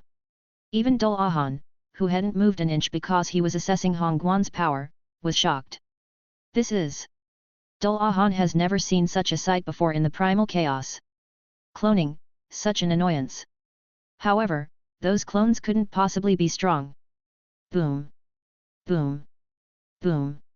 When Lily's clones hit Dullahan's army, they explode into vicious web-shaped grass. These web-shaped grasses absorb enemies' energy like parasitic plants. Although there was no sun in the night sky, Lily seemingly entered a photosynthesis state as her whole body released intense energy. The energy is vibrant green. And for each second this photosynthesis-like state happens, Lily gains a draconic feature such as slitted eyes and faint emerald scales. Dullahan frowned inwardly. He could feel Lily fed upon his army's energy. He slashed his sword without further ado and sent a jet-black energy blast to Lily. Hongguan appeared and covered Lily, rendering the jet-black energy fade with her dragon's flame. Your opponent is me. Hongguan said calmly. Dullahan finally realized he shouldn't underestimate Hongguan and Lily, though their cultivation bases are lower than his. Yet their profound energy is not inferior in quality and surprisingly denser than him. It's like comparing distilled water and pure water. Their physical strength is also monstrous for someone at the peak of the sovereign profound realm. Dullahan sighed, what a mistake. Have I grown too arrogant to look down on my enemy? I, Dullahan, shall punish myself by fighting with my full power. Boom! Thunderclouds over a 42-kilometer radius unnaturally gathered above Dullahan and struck him with red intensity. No, this can't be. Freya trembled. He really entered the divine tribulation realm. However, Freya's despair just gets begun because Dullahan is actually struck by 7 more lightning bolts. Divine tribulation realm. In this realm, only profound energy would experience an increase in growth, and no other change would happen. However, the word tribulation in this realm is the nightmare of countless profound practitioners, meaning that a mortal cultivating to become a god will meet the wrath of heaven. In each stage of tribulation, lightning doubles the number of lightning strikes. The first stage of tribulation lightning is 1 strike of tribulation lightning, the second stage has 2 strikes, the third stage has 4 strikes. Dullahan got struck 8 times, which means his realm is the 4th stage of the divine tribulation realm. Before Freya could warn Hongguan and Lily, Dullahan suddenly appeared before the money-loving maid. Phew! Lily couldn't even curse in her mind before getting hacked by Dullahan's sword. Bam! Lily crashed onto a mountain, which blew into smithereens. He's basically light. Hongguan watched the whole ordeal in seriousness. She glanced at the destroyed mountain and asked, "Are you okay?" "To hell with okay. I'm fucking dying." Lily's painful groan echoed in the ruin. "Good, you're still alive." Hongguan smiled a little. Dullahan turned around awkwardly, "She didn't die? How is that even possible?" "I slashed her into 2 with my sword. Sometimes things don't appear as they should be." Hongguan replied indifferently. "And you're in my range." A half-dome domain surrounded Hongguan and Dullahan as fire erupted like a volcano. The cracked sounds come from Dullahan's shadowy armor because it couldn't handle the weird coldness. Roar! A dragon's roar overwhelmed the atmosphere. Dullahan looked up and saw a massive pair of dragon's eyes. Those vicious eyes looked at him like a juicy piece of meat. "Come!" Dullahan brandished his sword. Jaws filled with rows of sharp teeth appeared and wanted to bite Dullahan whole. Bam! Dullahan swung his sword skillfully and parried the lower jaw, closing the mouth. He instinctively dodged an attack, which breezed through his shadowy armor. But then, a purple flame ignited on his armor. Yin Dragon Record, igniting cold. Hongguan appeared like a ghost before Dullahan and pressed her palm gently to his armor. Like one in punch, she transformed her momentum into 1 point and blew the headless Death Knight away. Crack! Dullahan's armor gained yet another crack. How could a peak mortal level crack my armor? He was in pure disbelief. At first, it was Lily. But now, Hongguan pressured him more. Hongguan's profound strength is like molten lava right now. Her skin flushed with redness because of it. On top of that, Hongguan felt the barrier to entering level 21's mastery was becoming thinner. Yet this same irksome barrier prevented her many times. Yes, this is something she should have achieved a long time ago. Dullahan summoned a spear this time and stabbed the air, destroy all evil, Sky Reaper. Hongguan retreated and squinted her eyes because Dullahan's spear tore her domain open. Simultaneously, the heavenly sword mountain range cleaved into two parts and left behind a long, deep ravine. As expected of a divine tribulation realm expert, his strength is earth-destroying. Boom! Meanwhile, the half-dome domain scattered like a bunch of sparks. Dullahan huffed and stared at Hongguan silently, "You're worthy to die." A fast and swift thrust was instantly unleashed, exceeding the speed Dullahan had to attack Lily earlier. Hongguan felt a suffocating sensation all over her body. She watched a black dot approaching her forehead and sucked a cold breath. Her eyes became misty, losing their focus. Roar! A spark lit up inside Hongguan. An enormous dragon swam inside her profound veins, absorbing the energy scattered in all entrances. If Yulong is here, he would notice the sign of Desperado's awakening. As for how much Hongguan could awaken, it depended on her. Seeing Hongguan enter a trance state, Dullahan felt a threatening feeling and decided to finish her with his ultimate move. Erase all evils, Sky Splitter. Dullahan swept his spear horizontally. A bright green flame appeared and shielded Hongguan from the sky-splitting attack. The green flame redirects Dullahan's attack to destroy another part of Heavenly Sword Mountain range. Fuck, you really wanted to kill her. Lily appeared again. This time, she transformed into a humanoid dragon with butterfly-like wings on her back, a barbed leaves-covered tail, and a sun halo above her head. She looks like a fairy. Oi, discount fireplace. Lily said with a mocking smile. I won't let you mess me like that again. Look at your army. They are gone now. Hee hee hee. Dullahan looked down and saw his headless army being dragged into the soil by countless vines. Their energy was literally sucked dry, and it was clear who got all that energy. Yet. Take that, you headless bitch. Lily flipped her finger at Dullahan. Yup, Lily's a devious fairy. You foul-mouthed witch. Dullahan responded with deep anger. Boom. Dark and golden green energy clashed like two colliding waves. Chapter 166, Shadow Brides vs Dullahan, 2. Lily's cultivation soared above the sovereign profound realm, breaking bottlenecks one after another. In terms of cultivation base, she's still losing to Dullahan. However, her immense amount of profound energy alone could compete with Dullahan, who was 4th level of the divine tribulation realm. As their immense aura clashed like colliding waves, Dullahan arrived before Lily. Lily raised her blade of grass and slashed the air. Creak. The screeching sounds come from Dullahan's spear as Lily's weapon successfully parried it. Yang Dragon Bulwark, Radiance. A bright light suddenly appeared, covering the blade of grass with a golden sheen. Not good. Dullahan was astonished. Too late. Lily ignited her Yang Dragon's bloodline and called for a holy flame. A golden flame burst forth, engulfing Dullahan's whole body. Dullahan felt the intense heat and screamed in agony because the Yang or light attribute was his weakness. He is, after all, a Death Knight. Lily calculated the distance between her and Dullahan, about 6 meters. Let's start. Yang Dragon Bulwark, Dragon's Blight. Lily stepped forward with illusory steps as her figure split into countless copies. However, unlike the previous technique, these clones seemingly possessed frightening strength. Dullahan's body twitched from the sheer pressure because the clones summoned these golden halos that pointed at him. Each halo contained an intense blitz of holy flame. Curse you! Dullahan knew he couldn't dodge. Even if he used spatial shift, it would be too late. Ding! Boom! Intense light beams concentrated into one spot, creating a golden sphere in the dark sky. For a moment, the Heavenly Sword Mountain range experienced daylight again. As Lily's attack died down, Dullahan's damaged appearance was slowly revealed. His shadowy armor has burnt off by the light attribute, exposing a grey-colored skin tone and a hollow chest. Surprisingly, Dullahan was somehow lean behind all those armor pieces.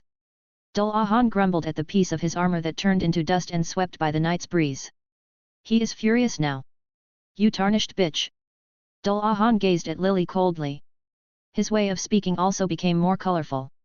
Whoa, you kiss your mother with that mouth. Lily sneered in response. I will fucking kill you. Dullahan sped up to Lily's position and created all kinds of weapons by conjuring darkness. He also wielded a morning star in his right hand and claymore on the other. Lily reacted quickly, distancing herself from Dullahan. However, it's proven useless because Dullahan used spatial shift to chase after her. Well, I didn't plan to run in the first place. Lily combined Yang Dragon's bloodline and Grass Dragon's bloodline, synthesizing both blood flows into one path. Grass Dragon Record X Yang Dragon Bulwark, Wood Light Dragon Stigma. Sunlight fed upon the grass. And grass burned into lesser light. Two concepts happened one after another in the span of milliseconds, causing the technique Lily used to alternate between green and golden light. When there is no delay between two operations, a new force is naturally created. A deep green with golden gleam energy revolution started inside Lily's body. It was weak but grew stronger each time Lily breathed. Lily's body blurred, and her hand vibrated beyond one's vision, generating this spatial disturbance. It's similar to Xiaoqingyu's ocean quake symbols. However, Lily's attack didn't destroy the space. It swallowed the whole thing. Woodlight Dragon Stigma, Endless Growth, Charred. Lily knew her limit as she pressed her palm against the air, feeling the flimsy spatial fabric burnt upon her touch. Dullahan responded more fiercely, blasting darkness energy with all his weapons. Headless Knight's Code, Flowing Cannon. He roared at Lily. Swoosh. At first, Lily's momentum pushed Dullahan's attack back. However, Dullahan wasn't holding back a bit now. He's still a bona fide 4th level of Divine Tribulation Realm powerhouse. On top of that, don't forget that he was a kaiju. His physiology is different from that of humans. Remember, humans. What you faced is the power of kaiju. Dullahan's mocking voice echoed. What happened next was an eruption of energy beyond the 4th level of the Divine Tribulation Realm. There is no fancy shockwave or explosion as half of the Heavenly Sword mountain range and jungle terrain over 6,900 miles evaporates into nothingness. Countless cracks and holes appeared in the sky, revealing the depth of the void. The natural law of Blue Pole Star tried to fix the spatial fabric, but the damage done was too much. Cough. Cough. Lily spewed a mouthful of blood. In the end, she hasn't reached level 21 perfectly, and her current strength is also temporary from absorbing Dullahan's army and surrounding nature. Yet Dullahan couldn't land more damage after that last sneak attack. She meant it when saying the Headless Death Knight wouldn't catch her off guard again. Dullahan accumulated the same momentum as before and said, "Human, tell me your name before I end your life." "Hehe, I don't wanna." Lily wiped blood from her face. "So be it, your funeral." The Death Knight swung his arm and caused yet another dark storm. Lily's expression paled as she screamed in hysteria, "God damn it! Are you done, Hong Guan? I'm fucking dying here." Dullahan's attack was about to reach Lily's face when a slender but scorching scale-covered arm grabbed the dark storm. "Hey!" The Death Knight couldn't comprehend the sight before him. It was none other than the red-haired woman who caught him off guard earlier with her domain ability. However, her appearance has drastically changed. Hong Guan is standing over 190 centimeters with fine green-purple dragon scales all over her body and bat-like wings on the back. Her long red hair has become longer and gained a dark tint. Her body looks no different than a humanoid dragon. However, the most noticeable change is her face. Half of Hong Guan's face was thinly covered by this bone scales mask that clung to her skin. On the mask's eye socket, an intense purple flame burned brightly. The other eye bleeds out, creating a tear-like crack on her fair skin. Hong Guan. Lily was a bit afraid. "Leave." Hong Guan glanced at Lily briefly before returning her gaze to the Headless Death Knight. "Are you sure?" Even though Lily's strength enhancement has gone, she can offset Dullahan's attack a few more times. Hong Guan didn't reply and released a unique draconic pressure that blew the surrounding crack and tears in spatial fabric to expand even more. Okay, chill." Lily stomped the air and left with the area, returning to Freya's side. The new fairy queen looked at Lily like she was an alien while she was a hybrid kaiju herself. Freya worriedly stared at Hong Guan and asked, "Is it okay to leave her alone?" "Dullahan is strong, extremely strong compared to what I know. She's going to be fine." Lily crossed her arms and pouted. "I've never seen her so mad before." The last time Hongguan was in such a state was when we wiped a sect to avenge her brother. After saying this, Lily shivered because the sight of the fiery Hongguan surrounded by burned mountains and buildings was unforgettable. Hongguan crushed Dullahan's attack and moved. Dullahan stepped back instinctively because he felt a dangerous presence from Hongguan. Headless Knight's Code, Abyssal Sword. Dullahan opened another portal, allowing a massive sword to poke out from it. Watching the massive sword descend from the portal, Hongguan stretched her hand and balled it into a fist. If Dullahan had a head, the following event would have made his jaws drop. A purple flame combusted and surrounded the portal. It condensed rapidly to Hongguan's clenching her fist, breaking the portal apart. Why you? What are you? Dullahan was speechless and terrified. Shadow. Bride. Hongguan's cultivation soared under the very gaze of Dullahan. From the peak of the sovereign profound realm to the early stage of divine soul realm. She jumped a whole major realm into the second stage of 7 divine ways. Abyssal Storm Dragon's Tactic, First Layer, Dragon's Rise.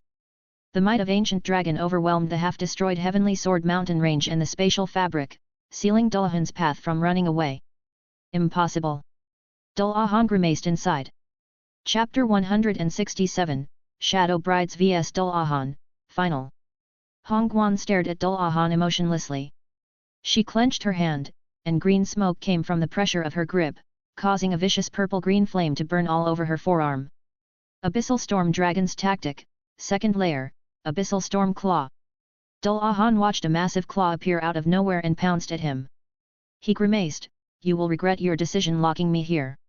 Dullahan created another portal and sent a massive sword tip at the incoming claw. To Headless Death Knight's surprise, the claw phased through his attack and landed on his body. This. How did she become so strong all of a sudden? Bam! Dullahan was sent flying to a nearby mountain and crashed heavily. If Dullahan had a head, he would have coughed a mouthful of blood right now. Poison! He felt something invading his body. Hongguan's purple-green flame didn't just burn but also corroded his body. Dullahan tried to erase this purple-green flame with his darkness, but his action was like pouring more fuel into it. The flame becomes much bigger and more aggressive. After all, the main component of Hongguan's flame is yin aspect, which is the concept of darkness itself. Dullahan was actually molded by the darkness of Yulong's past self, so he's frustrated by his current situation. It's like the very one subject you are good at school is suddenly surpassed by others. However, Hongguan didn't let Dullahan have a chance to breathe. Abyssal Storm Dragon's Tactic, Third Layer, Black Flash. A moment later, an intense thunderclap echoed in the area, followed by a bolt of black lightning. Boom! Not good. Dullahan couldn't even his words before getting pulverized by Hongguan's black lightning. The Headless Death Knight felt his whole being fried. His essence sphere cracked under the pressure of Hongguan's attack.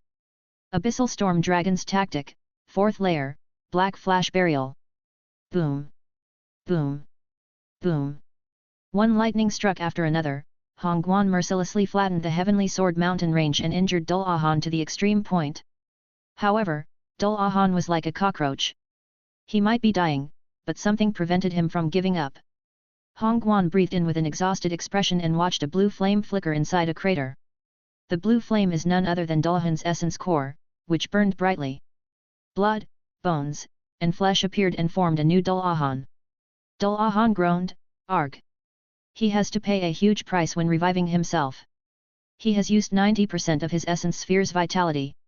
Losing 90% of essence sphere's vitality is a fate worse than death for a kaiju because they couldn't recover it unless the Kaiju Maker provided the said vitality to them. Only the best out of the best kaiju possessed a skill that can revitalize their own lost vitality. Unfortunately, Dullahan wasn't part of them. However, by expending 90% of his vitality, Dullahan's strength increased rapidly. 3 or 4 times stronger than before.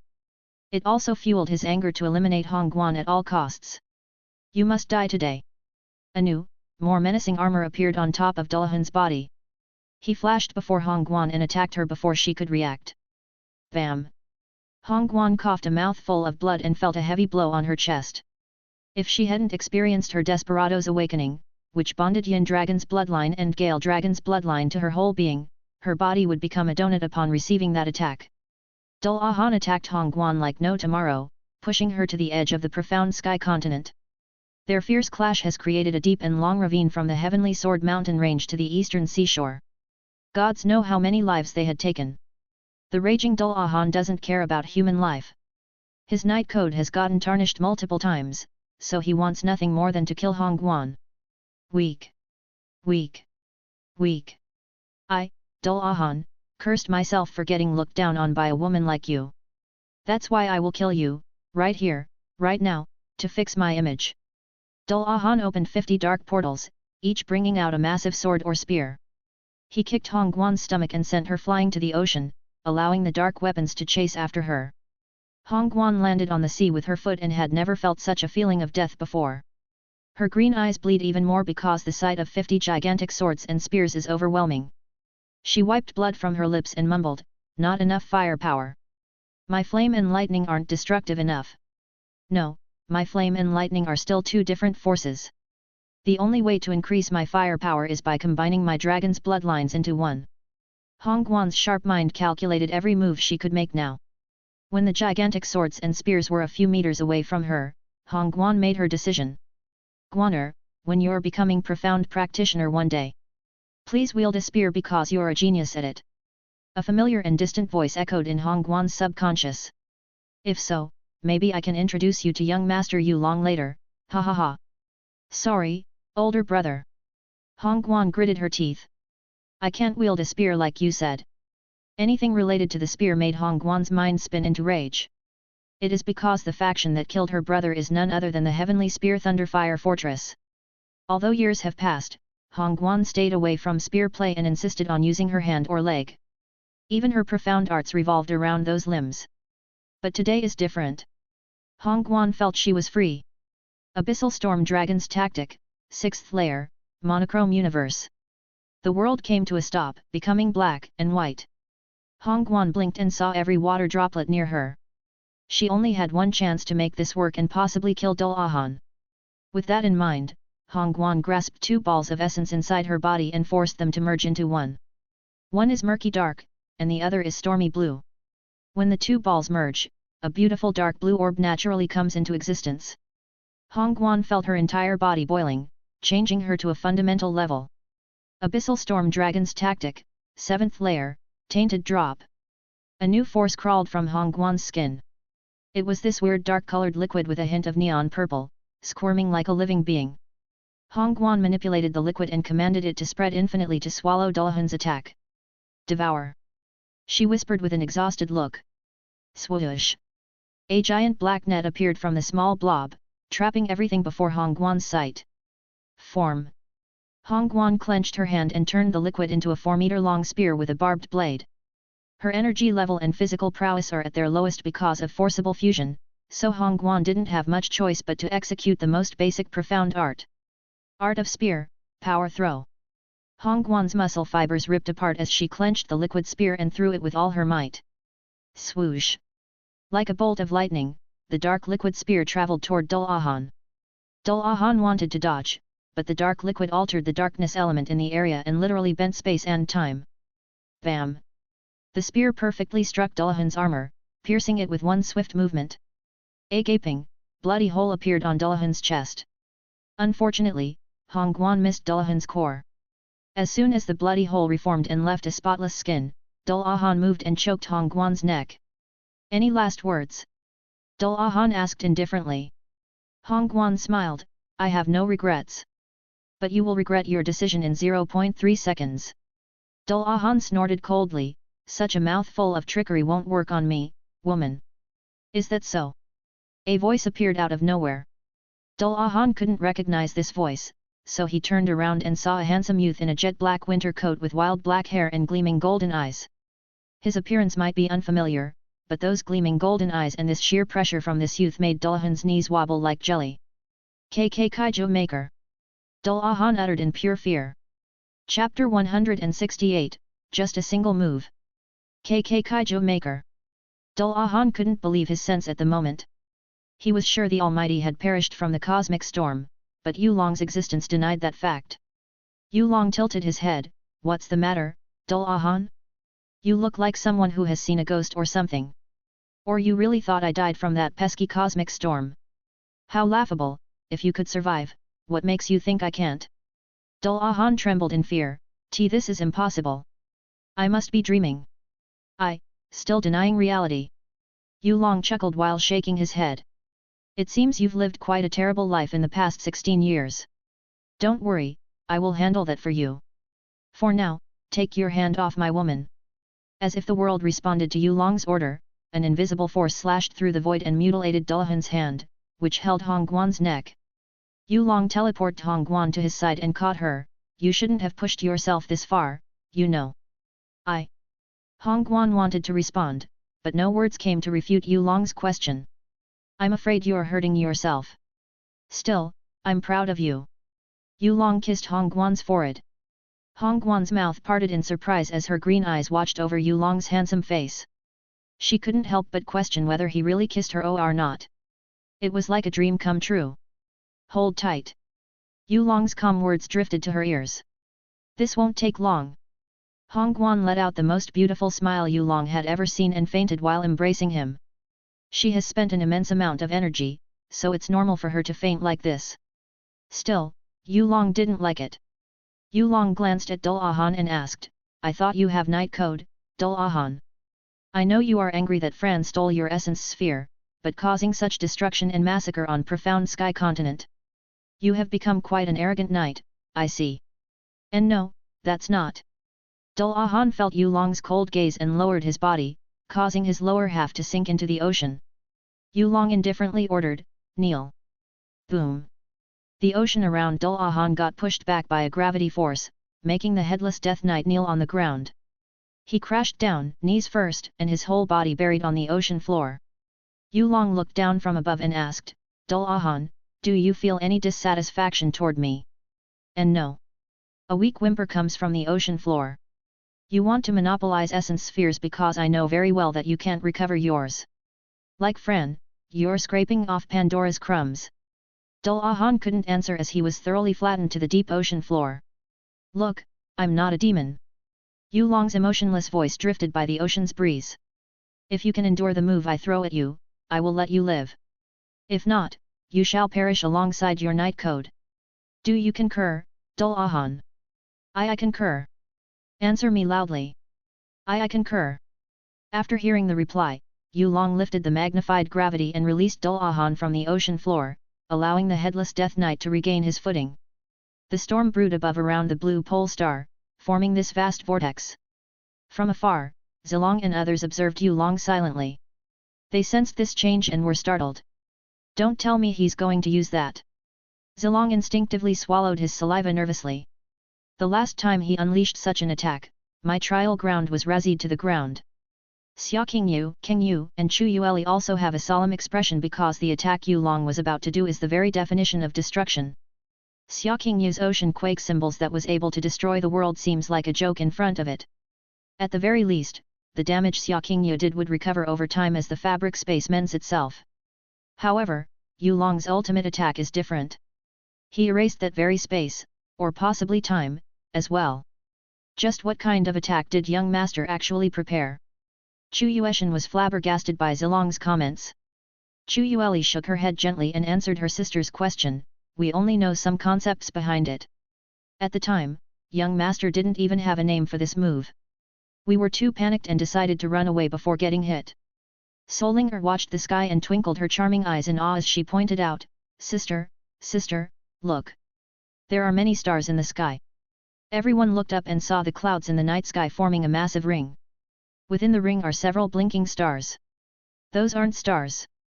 Zilong quickly erected a barrier around them. Back to Yulong, he leisurely enjoyed the night's breeze and lifted his right hand. Are you ready? Are ready, sir. Do you need to count? No. Yulong clenched his right hand and caused Jasmine in the Sky Poison Pearl's dimension to yelp in fright. What was that? Jasmine felt tremendous force tearing the blue pole star's veil border. Jasmine peeked out and cursed, how is this even humanly possible? Her divine sense couldn't sense more than the fact this force was beyond her understanding. A massive claw gleamed with darkness, and light tore the night sky and descended upon the world. One might think this was just your simple manifestation, but no. It is a literal physical appearance of an unknown world-erasing beast. Yulong's eyes gleamed with mystic light. Art of True Apex, First Layer, King of Monsters Claw. Dullahan made his pitiful attempt and summoned several portals, launching gigantic weapons at the incoming claw. Nevertheless, it was like a bunch of cottons trying to stop an unstoppable train. The space and time bent, reaching breaking point when the claw swayed through the atmosphere. Shockwaves blast through all corners, creating whirlwinds one after another. These phenomena were actually created from sheer momentum alone. The claw has yet to reach Dullahan. Dullahan watched this and mocked himself. I should have kept my anger in check. If he could bring me to this world, he also can take me away. It is his inevitable end. The King of Monsters Claw is the ultimate technique Yulong created in his seclusion. It's an irresistible killing technique to defeat his enemy, destroying their soul and sealing their ends. Boom! The claw reached the ocean floor and completely erased it from existence, leaving behind a cracked dimensional hole. As expected, he couldn't resist a single move. It's just one move, but the power behind it is not something Dullahan can take. Farewell, Dullahan. Yulong said while closing his eyes. I know you're just angry and justified to attack Fran, but your value is nothing compared to my Hongguan. And you dare to injure her. The tone he used is like comparing a trash to a precious treasure. He's a Kaiju Maker. He wasn't used to being compassionate toward humans but more so to his kaiju. But there is always an exception to such a rule. So what if he lost a kaiju of his past life? He can make a better and stronger one. Yulong stared at Hongguan warmly. Emotion is such a complicated essence. He kicked the ground and left the Razid Ocean, which wouldn't return to its original state for a while. Well, his other kaiju would handle this matter. For now, let's return home. In the stormy yet silent night, Yulong carried Hongguan like the bride she was. Chapter 169, A Proposal to End the Night. Yulong brought Hongguan to the nearest settlement in the area. To Yulong's surprise, Shadow Realm's 13th branch was nearby and the one with the famous beach resort he planned to visit with his companions after this whole fiasco was over. Since the city is inside a well-protected bay, the aftershock of Yulong's attack or clash between Hongguan and Dullahan actually didn't damage the area much. Still, a chunk of outer bay got razzied badly. As Yulong landed on the sandy beach, he heard Jasmine's solemn voice. That was a bit too much, don't you think? Jasmine commented from the Sky Poison Pearl's dimension. This isn't the first you comment about my excessive usage of power, Jasmine. Yulong chuckled earnestly. I'm serious.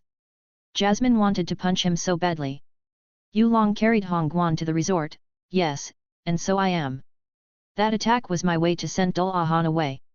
At the very least, Dullahan should witness the current state of his former master and die in peace. That's a suitable end for the Headless Knight. Zilong and others also arrived at the beach, approaching Yulong with a complicated look. Lily and Freya followed shortly after, having a disbelief expression more than anything. Big brother, that trick of yours is so pretty. Please, teach me. Solinger ran toward Yulong with a hopeful expression. Yulong patted Solinger and replied, well, let's wait until you're a bit older to do such stuff. What about fundamental training instead? Okay, pinky promise. Solinger raised her pinky finger. Pinky promise. Yulong followed after her. Who would have thought a person who could release such a world-destroying attack would do a silly thing like a pinky promise with a little girl a few moments later? It's poetic in some way. Of course, this is due to Yulong's promise to take care of Smiling and Solinger. Yulong's gaze was directed to Lily as he asked, are you okay? At first glance, Lily doesn't look good at the moment.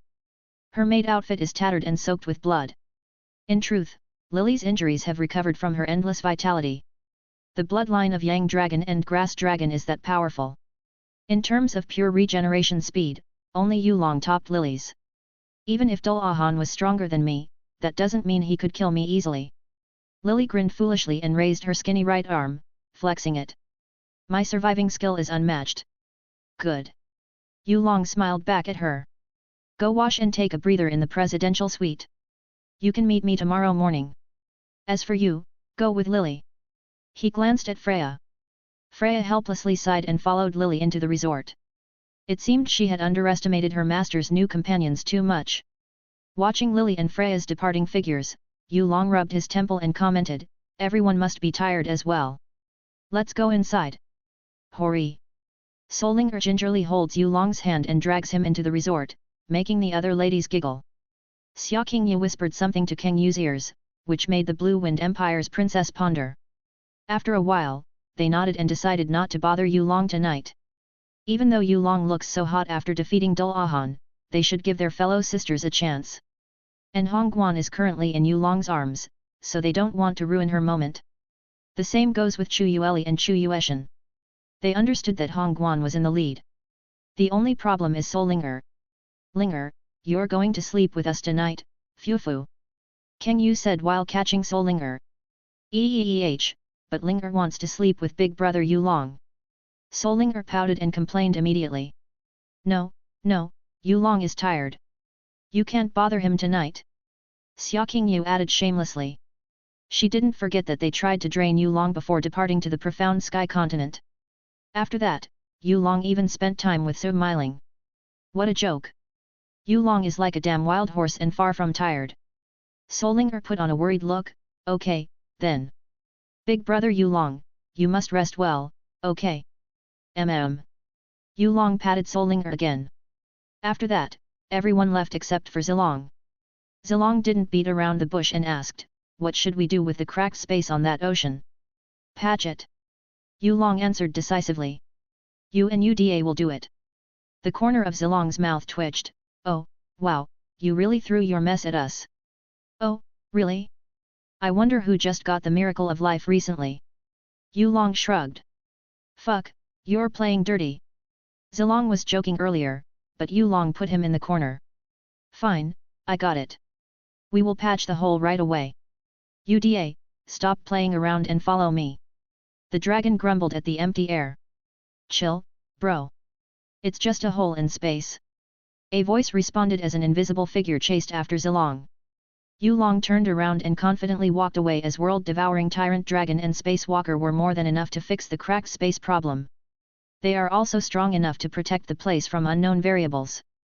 Yulong picked one of the best suites and placed Hongguan gently on the bed. He waved his hand, and a cleansing light washed over Hongguan's body, cleaning any impurities away. He sat on the edge of the bed and commented, "What a stubborn woman you are, Hongguan. But that's what makes me like you even more." He lifted Hongguan's hand and kissed it.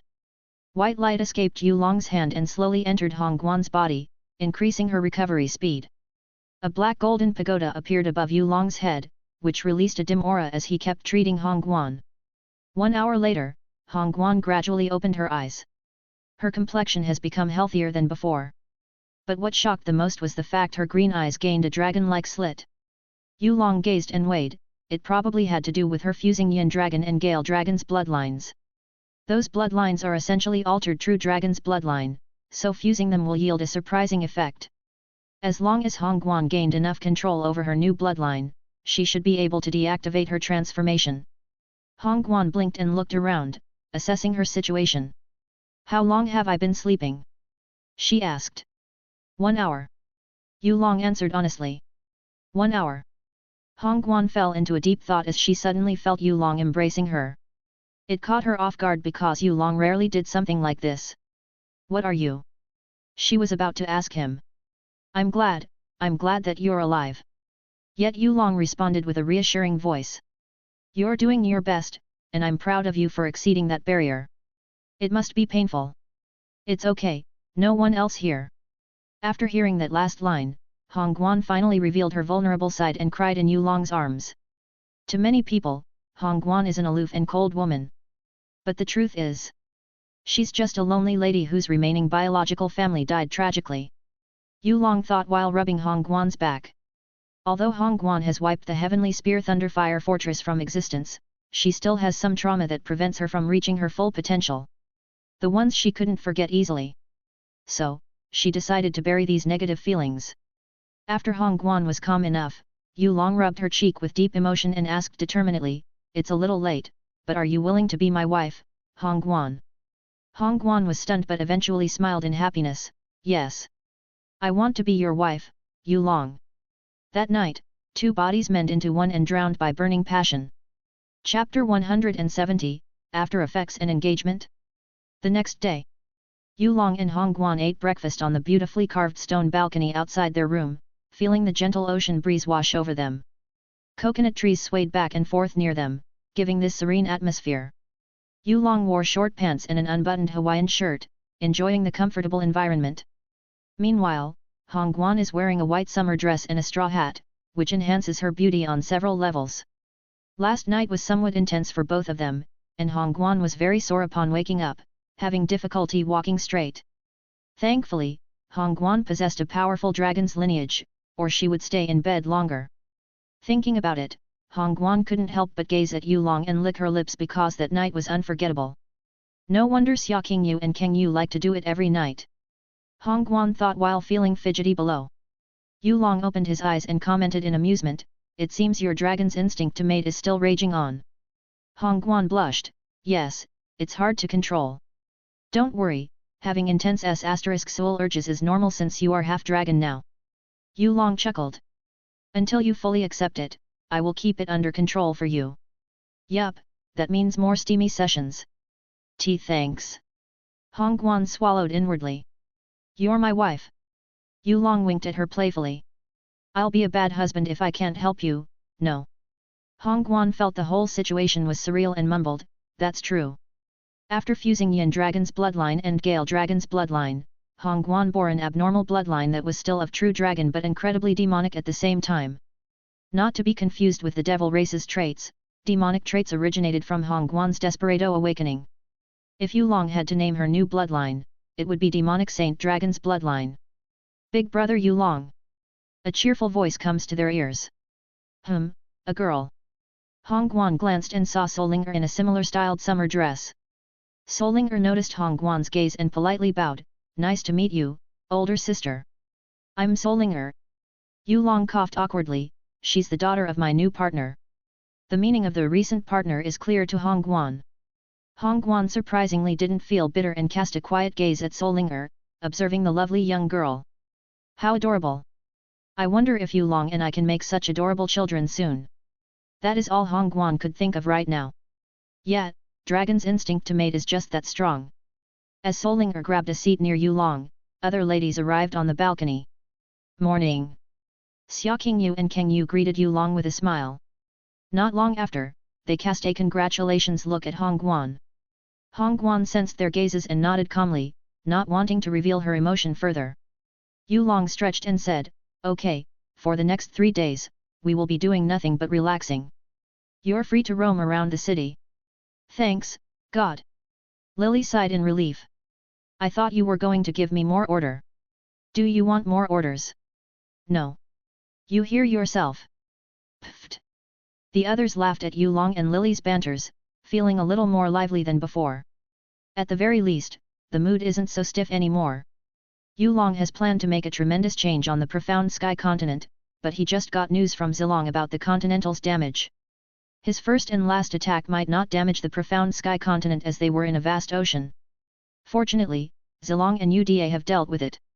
However, the exchange between Shadow Brides and Dul Ahan actually permanently damaged the Heavenly Sword mountain range and stretched to the nearest seashore. They lost about 13% of the profound sky continent, most of which is Blue Wind Empire's territory and neighboring nations. Don't look down on 13% because that was tens, if not hundred thousands, of miles of territory. The whole profound sky continent actually received splash damage from this fight. Still, Yulong has ordered a contingency plan, so Shadow Realm's branches activated linked array formation to mitigate the after effects, such as earthquakes, shockwaves, and storms. If not, the profound sky continent will lose more chunks. And we haven't talked about casualties yet. After hearing this report, Yulong decided to avert everyone's attention and launch a reclamation plan on those destroyed lands with the help of his kaiju. He might even transform those lands into his personal territory, considering the Blue Wind Empire is close to it. Well, the first thing is clear. The Heavenly Sword Villa is gone from this world. Some kingdoms were unfortunately also wiped out that night. I've yet received the reaction of the 4 great sacred grounds, but they are most likely wary more than anything. Yulong thought to himself. Such a world-shaking fight will always be eye-catching. Unless they are dull or spiritually crippled, there is no way they couldn't sense the intense fight between Shadow Brides and Dul Ahan. Yulong blew air out of his chest and commented, "Yeah, it's time to relax." With that in mind, Yulong enjoyed his time in the beach resort with his companion. Time flies by, and he is watching the sunset with his wives. It went by so fast. Kang Yu complained. Yet, Xia King Yu agreed with her. Hong Guan stayed quiet and watched the sunset with gleaming eyes. Hearing their complaints, Yu Long smiled and said, "We can always visit this place later. It won't go anywhere. Don't jinx it." Jasmine's voice comes out from the Sky Poison Pearls dimension. After staying in the beach resort for 3 days, she has fallen in love with this place. Tasty food. Calm environments. Out of all things, comfy. If something horrible happened to this place, Jasmine would hate it. Yu Long gazed ahead, sometimes enjoying simple things is the way of life. After that, Yu Long passionately kissed his wives and made Jasmine blush. "Why, you scumbag!" Jasmine shouted in frustration. "Ha ha ha!" But Yu Long casually laughed her insult off. Divine Phoenix Empire, Divine Phoenix City. "Royal Father, did you call me?" A beautiful girl in a red dress entered the royal library. She greeted her father, the current emperor of the Divine Phoenix Empire. The emperor, Feng Hong Kong, smiled and said, "Sit down, Shuer." Feng Shuer nodded and sat on a mahogany wood chair, staring at her father. Even though she didn't know why she got called here, Feng Shuer knew it must be important. Does this have something to do with the uncomfortable sensation I felt 3 days ago? Feng Shuer thought to herself. Feng Hong Kong coughed. "Shuer, do you still remember the history of our Divine Phoenix Empire?" "Of course." Feng Shuer answered positively. She has learned everything about her homeland, starting from its origin and history. "Good, we were part of the Grand Azura Kingdom's royal family. At the time, your great-grandfather received the help of the Phoenix sect and founded the Divine Phoenix Empire with his fellow branch family. Of course, that doesn't mean the royal family perished. After their failed rebellion attempt against our force, a princess from your grandpa's generation left the empire. All this time, your grandfather always stayed connected to the princess of Grand Azura Kingdom's royal family." Feng Shuer was surprised. "Doesn't that mean that princess was also our family?" "In a way, she's your royal grand-aunt." Feng Hong Kong answered helplessly. "She's quite a brazen person. Her name is Feng Nanan. However, she should be gone with Su Nanan now. She's married, after all." "I see." Feng Shuer digested the information slowly. Feng Hong Kong smiled. "Actually, father mentioned this to you because of an agreement between your grandfather and grand-aunt." "Agreement?" "Yes, agreement. If by any chance, there are younger generations with incredible talents born from both sides, they shall be engaged to each other." Feng Shuer was stunned. This is. But Shuer already promised not to marry unless the fated one that Master foresaw appears. "I know." Feng Hong Kong also knew about the Phoenix God's arrangement. "What if I told you the grandson of your grand-aunt is closely connected to Phoenix sect in some way?" "But how?" Feng Shuer blinked in confusion. But then she connected the dots. "Ah, the other half of Master. Is this true? We must wait." Feng Hong Kong shook his head. The commotion that happened 3 days ago caused quite chaos in the profound sky continent. Our line of communication with the grand-aunt got cut off. How unfortunate. Feng Shuer mumbled to herself. Feng Hong Kong reassured Feng Shuer, "Don't worry much. Even though father hasn't received much information, your grand-aunt has sent her grandson's name and affiliation. To be honest, father thought she was joking at first. But no, it's real. Your fiancé's name is Yu Long. And he's the chief disciple of Lost Heaven sect."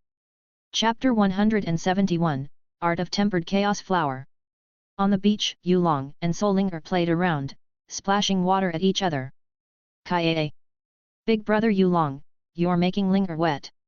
Solinger covered her face and tasted salty seawater. "Okay, stop with the ambiguous remark." Kang Yu walked to the water and lifted Solinger. "Ambiguous?" Solinger innocently tilted her head. "Linger is only 10, Solinger doesn't understand what this ambiguous thing is. Can it be eaten?" "Pfft, ha ha ha." Xia Qingye laughed as she joined in. "She got you, sister." Yu Long smiled at this sight and let his body float on the water, allowing him to see the cloudy sky. "It's a nice day, not too sunny, and perfect for an outing. I was going to visit the Lost Heaven sect, but one more day shouldn't be a problem." Yu Long thought as seawater splashed on his face. "Splash! Hee hee, got you." Solinger put on a smug look. Yulong slowly stood up and brushed his wet hair back, causing seawater to glisten over his toned physique. Solinger is still a kid, so she immediately ran away. However, every lady around her instinctively swallowed their saliva upon seeing Yulong, including Jasmine. Thank God he wore an unbuttoned Hawaiian shirt. The ladies thought simultaneously. Even though they have seen shirtless Yulong before, the charm is different when he is wet. Yulong chuckled and plunged his hand into the water. Hee, it's my turn now. As everyone was still in a daze, a small wave swept over them. Oh wah! Solinger barely dodged. She looked around and saw the older sisters reddening like lobsters. What happened? Why are the sisters all red? Yulong chuckled and answered, they are just tired. Let's go out of the water and have lunch. Lunch? Solinger excitedly jumped and ran away again. Yulong glanced at his wives and female companions in amusement.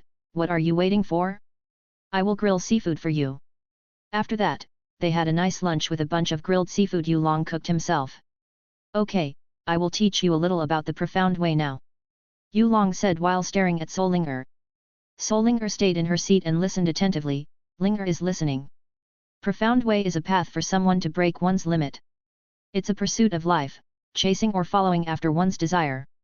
Yulong continued calmly. Linger. Tell me, what's your reason to cultivate? To protect Mom and everyone. Solinger replied while balling her little fist. If Linger has power, bad guys won't touch Mom anymore. Linger will also protect Big Brother. Yulong smiled at her pure answer. Good, Linger has the potential to become powerful like me. Really?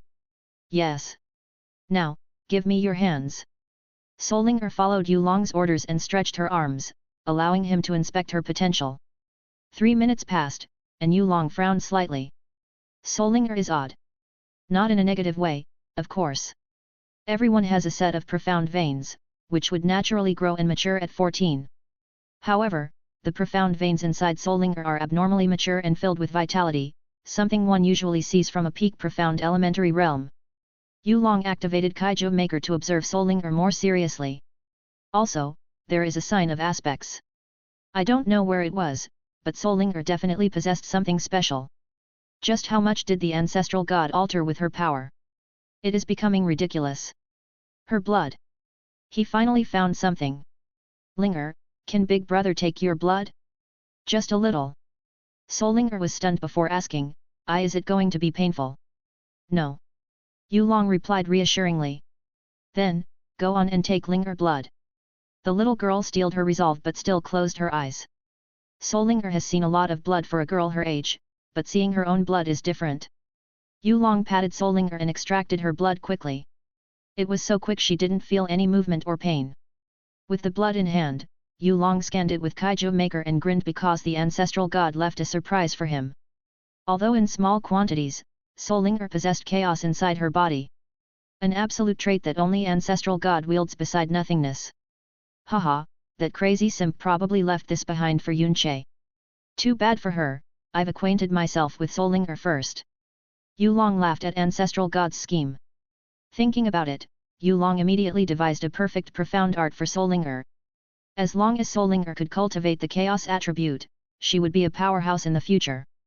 Yulong has recorded chaos attributes' profound patterns so he could develop and use them later. Linger, one more question. What do you like the most in the world? Mother. No, not a person. I'm talking about nature like water, soil, or plants. Solinger let out a squeal. Linger likes bamboo the most. Bamboo. Yulong visualized the essence of bamboo in his mind and was surprised by how versatile it is. If Solinger used bamboo as a weapon, she could wield a sword, spear, stick, and even whip. On top of that, bamboo is a giant grass with extreme vitality. It would be funny seeing Solinger beat the shit out of everyone with her bamboo stick. Unknowingly, Yulong created a feverish nightmare for the primal chaos. In the future, Solinger will be one of the most fearsome goddesses. 15 minutes later, Yulong lifted his hand off the girl's head and watched her blink in confusion. Yoh, what's this new thing in my head? Solinger mumbled while checking the profound art Yulong gifted to her. Chaotic Divine Bamboo Principle. From now on, Big Brother wants you to recite chaotic divine bamboo principle every morning and night. When you reach level 5, Big Brother will teach you more. Yulong flashed an eager smile. Level 5, level 5. Solinger pumped her fist. Linger will reach level 5 quickly. Yulong sent Solinger to the ladies and sat on the balcony with Zilong, the world-devouring tyrant dragon. I want to do something dangerous. Can you shield the balcony from the outside world? He requested Zilong. Seriously? You went to work right away, hey? Zilong was speechless. Yulong just relaxed for roughly 4 days. Yes, 4 goddamn days. And he wanted to do a dangerous experiment already. Yulong shrugged, the world won't wait for me. Zilong sighed and placed a barrier around the balcony, closing the area from the outside world. He crossed his arms and watched over the meditating Yulong silently. As much as Zilong admired Yulong for his bright mind and power, he wished he had taken a long break or experienced things kids his age would foolishly do. At that moment, Yulong hovered in his inner dimension. Besides the 3 main worlds, the Sky Poison Pearl, Kaiju World and the Primordial Core, several blinking stars exist near these worlds. There is one with a bright purple plastered white luster. Near that star is a jet black star with a red tint. These 2 stars represent Yulong's art of violet mist and art of ghost. Near these stars, there are also 2 similar but distinct stars. One is golden with vibrant green flares, and the other is similarly golden but has a dim, dark green ray. They are Miracle of Life and Great Way of the Buddha, which constantly support Yulong with life energy and healing force. Far away, a star of destruction with a cracked body and ashes like smoke also exists. Yup, this one is none other than the art of true apex Yulong carefully developed. Besides these 5 great stars, Yulong also cultivated many minor stars and aspects. Those minor stars are more like support for his usage. Yulong cupped his hands and whispered, Chaos. Thank you for the little gift, ancestral god. With this, I can create yet another ultimate profound art. After saying that, Yulong began building profound patterns and structures based on chaos attribute. Jasmine peeked from Sky Poison Pearl and was fascinated by Yulong's calculative prowess. If it were any other person, they would have exploded instantly. 3 hours later, a new star was born inside Yulong. Flickers. ZZT. It was amethyst in color, shining with ominous and chaotic crimson lightning. For a moment, one could see a unique shaped flower hovering near it. Yulong successfully created a new profound art. He named it Art of Tempered Chaos Flower. In the real world, Yulong huffed and revealed a pair of amethyst-colored yet gem-like eyes. Those eyes seemed to possess chaotic intent that could plunge the world into chaos. It's time to make ancestral god's new body. Yulong confidently said. Chapter 172, Ancestral God's Rebirth. On the vast ocean, Yulong hovered above the sea water. Yulong gathered many essence spheres from his Kaiju world. He has collected many rare and unique ones to make a new body for the ancestral god, but he doubts they would be enough for her. The ancestral god is the first being that comes into existence in the primal chaos. Strictly speaking, she was also the primal chaos's consciousness. Such a mighty being is bound to possess limitless traits Yulong can't replicate easily. Heck, she's the literal ancestor of god race and devil race. However, who said Yulong can't make some of those traits better than before? If Yulong wanted to compare, he was also a god of his own. Well, he didn't like to play such a character in the first place. Have you gathered it all? Yulong asked the empty air while floating in the sky. I, Captain. An invisible person responded. A large glob of essence appeared before Yulong, sporting crimson and dark color. These are the essence of the unfortunate casualty of the fight between Lily, Hongguan, and Dullahan. Most of the death was actually caused by Dullahan's blind attacks, as he would do anything to kill Lily and Hongguan without regard for his surroundings. From it, Yulong could hear the wail of death, anger, and sadness. Yulong wasn't a saint, but he did feel emphatic for these unfortunate souls. His power is not omnipotent as he couldn't revive the death to its original form, not with his current realm, so he decided to use these unfortunate souls as catalysts to bring the ancestral god back. Yulong's golden eyes gleamed with profoundness. The life of ordinary people is unfortunate. Weak people are even more unfortunate, so I hope your sorrow awakens a shred of ancestral god's true emotion. Of course, Yulong wasn't a complete monster. Although he used the word catalyst in his plan, all he did was give these unfortunate souls their last moment to part from the world of living. He breathed in and gazed at the sky.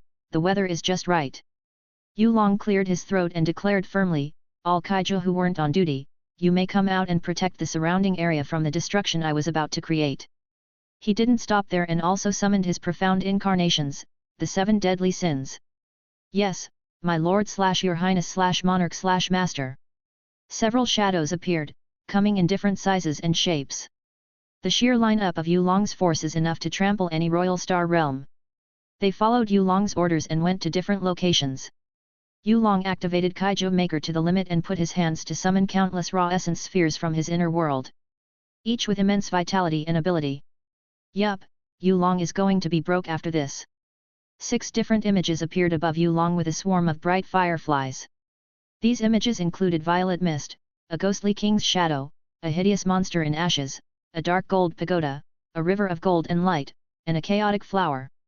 These images represent his primary profound art, while the fireflies are the support he cultivated on the side. Next, Yu Long calls forth the primordial core. Technically speaking, this is also one of the profound art he cultivated, which is Summer Moon Grand Mist, but he let it run automatically. It's more like an energy refiner than other profound arts, which contains the God Legacy or Yu Long's martial insight. Let's start. Yu Long closed his eyes and focused on operating Kaiju Maker. Under his delicate control, the raw essence spheres melt and slowly merge into 3 liquid orbs. White, black, and red. The white liquid is the composite of spiritual essences like soul and mental power.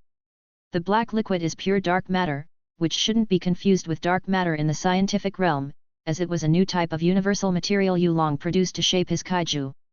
The very component of this material is infinite atomic-sized vitality, compressed for molding physical, whether organic or inorganic, matter according to Yu Long's wishes. And lastly, red liquid. It was a trait like DNA or what Yu Long called a trace of existence. Of course, it's not just one trait because inside the red liquid are countless microorganisms. Yu Long stretched his right arm and used the remnant of unfortunate souls to trigger 3 liquids transformation. From time to time, he could hear grateful whispers. But Yu Long focused on the 3 liquids, which slowly rotated and blended into one. Thunderclouds appeared above Yu Long's head. It was a sign of calamity lightning. Everyone, use your power to protect Yu Long. Zilong's eyes widened as he roared at the sky. All kaiju in the vicinity and profound incarnations made their moves, creating a dome around Yu Long. It's also time to break into the divine origin realm. Yu Long cast a proud look at his kaiju. He clasped his hand and clenched hard, form. Boom! A lightning strike fell on Yu Long. As if the universe was mad at Yu Long, he got struck by lightning every millisecond. However, the tribulations made Yu Long even more sturdy with every strike. His primordial core spun like no tomorrow, emitting this platinum gold hue. Bless! Yu Long's primordial core released a screeching noise as a beam of primordial aura fell onto the merging essence sphere. Ancestral God's soul jumped from Yu Long's confines and flew into the swirling chaos he created. Ding! The sound of a bell ringing appeared in Yu Long's head. Okay, that doesn't sound good. Yu Long lifted his head and saw a cosmic dust storm gathered above the blue pole star. As the dust rapidly collided against each other, an electricity level Yu Long hadn't sensed before came into existence. Yu Long gritted his teeth and cursed the universe, damn! Crack! A spatial tear appeared, and the storm above sent its first judgment. The lightning didn't enter the atmosphere but entered the spatial tear instead. It was a colorless and dangerous force of destruction. Fuck! Yu Long saw the other side of the spatial tear appear above his head, bypassing the dome his kaiju created. Boom! Yu Long! Master! My lord! Several worried cries echoed in the area. Yu Long spewed a mouthful of blood and experienced brain-ripping pain all over his body. His clothes got torn, well burned into ashes, which is the more proper way to say it. That lightning strike is dangerous. To injure Yu Long's body to this degree is something not many could achieve. As he wiped the blood from his mouth, he sensed the great way of the Buddha, which hadn't shown much progress, finally flowing rapidly. The dark gold pagoda shone brightly. He grinned. It said that no one ever reaches the 7th stage of Great Way of the Buddha, as the body just can't contain the tyrannical energy and explode. Not to mention, this era's primordial energy is near extinct. I've reached the peak mortal of Saint Body, but it seems there is another way to advance further. Come on, strike me. Yu Long flipped his finger at the storm above. Boom. Responding to Yu Long's vulgar taunt, the storm sent yet another lightning strike. Yu Long's body and cultivation base advanced slowly under the calamity of lightning trials. However, his mind always focused on creating ancestral god's new body. After 6 lightning strikes, Yu Long huffed and felt his dark gold pagoda was about to crumble apart. Such tenacity! Even God and the devil cannot compare to the Kaiju Maker. Meanwhile, the new vessel for ancestral god is also about to be completed. It's the last one, hey! Yu Long discerned that the storm mustered every strength into this last lightning strike. He glanced at the solidifying vessel and bitterly laughed, "You're really getting me into a complete mess. Well, here we go. Come on, strike me again if you have the balls." A spatial tear appeared, allowing the lightning of destruction to reach Yu Long. Yu Long clenched his fist and punched the air with all he had. Art of True Apex, Second Layer, King of Monsters Domination. Boom! 2 forces collided and caused space and time disturbance. "I'm the winner," Yu Long declared while seeing the lightning calamity storm scatter away. He lost all his strength for a moment, and a graceful figure unexpectedly embraced him from behind. It wasn't any of his wives or companions. A woman in a simple white dress hugged Yu Long tightly. She stood nearly 180 centimeters with cascade-like white hair, a fair complexion, and a peerless goddess-like appearance. Yet a black blindfold covered her eyes, making her look like someone devoted herself to a religion. "Oh, it's you." Yu Long sighed in relief. "I've fulfilled my part of the deal. And it's your turn now to fulfill your part now." Finishing his words, Yu Long fainted on the spot. The blindfolded woman caressed Yu Long's face and mumbled, "He actually did it. Given our contract, I will be your servant for the next 200 years. This can also count as repenting for my irresponsible past actions. Let's take care of each other from now on. Yu Long." The blindfolded woman paused and then let out a hearty chuckle. "Ah, wait. I should call you master now." Chapter 173, Kaiju number 19. Yu Long felt like he was floating in a dream world. He awkwardly stopped as he crashed onto 2 soft cushions, which allowed his face to sink gracefully. "Kaiju Maker." A melodious voice suddenly stirred his soul. It was definitely a woman. "I left a small wisp of myself for you. I hope you can find the real me soon," she said with a slightly hopeful tone. Yu Long gradually discerned the space warped, and his consciousness returned to reality. He wanted to reply to the woman, but his time in this realm was unbelievably short. Watching Yu Long gone, the woman hugged her knees and sighed in the comfort of a forgotten void. As much as she hated her living conditions, she couldn't leave this place consciously. 200 years isn't short, but it isn't that long either. The traces, clues, and soul remnants. Given how intuitive Kaiju Maker was, he should have caught on quite fast. Oh well, the river of samsara hasn't moved for a while. He might clean those muddy creatures away. Yu Long gasped and clutched his chest in indescribable anxiety. What was that? He couldn't remember anything about the whisper in the dream world. It feels like a lucid dream, but he instinctively knew the dream world existed somewhere in the primal chaos. Then, Yu Long realized his head was resting on something soft. "Are you enjoying your nap, master?" A similarly melodious voice with a hint of deepness brushed Yu Long's ears. Yu Long blinked a few times and saw a pair of grey-blue eyes staring straight at him. Her soft white hair fell on him, grazing his cheek. "Your ancestral god," he called the beauty that gave him a lap pillow. The beauty smiled weakly. "Formerly, yes. Strictly speaking, I'm the 200th reincarnation of ancestral god, as the remaining 800 reincarnations were irresponsibility used to activate Mirror of Samsara's hidden prowess and rewind the universe. Who would have thought the mortal's emotion of the 1000th reincarnation affects our well-being so much? Yeah, that was bullshit." Yu Long closed his eyes and sighed. Hearing Yu Long's rude comment, the ancestral god could only chuckle bitterly at herself. She wanted to forge her ancestral sacred body, the most divine physique in the primal chaos, but she had to go through 1000 cycles of reincarnations.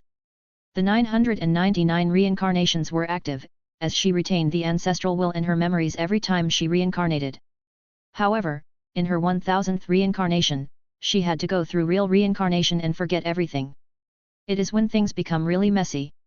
Her 1000th reincarnation, Xiao Lingzi, messed up many things in the primal chaos because of her darling's death. If the 1000th reincarnation died normally, everything would have been fine. She shook her head and wore a blindfold again. After a while, Yu Long felt he had recovered enough. So, do you have a name? Yu Long finally opened his mouth. Ancestral God's 200th reincarnation gazed at the distance. I don't think I can use my former name. It is tied to the primal chaos, so I'd like a different name. Why don't you give me a name, Master? You're my creator, after all. Yu Long pondered as he deeply gazed at the ancestral God's 200th reincarnation. The more he looked at her, the more he found her appearance was familiar to be from Nier Automata.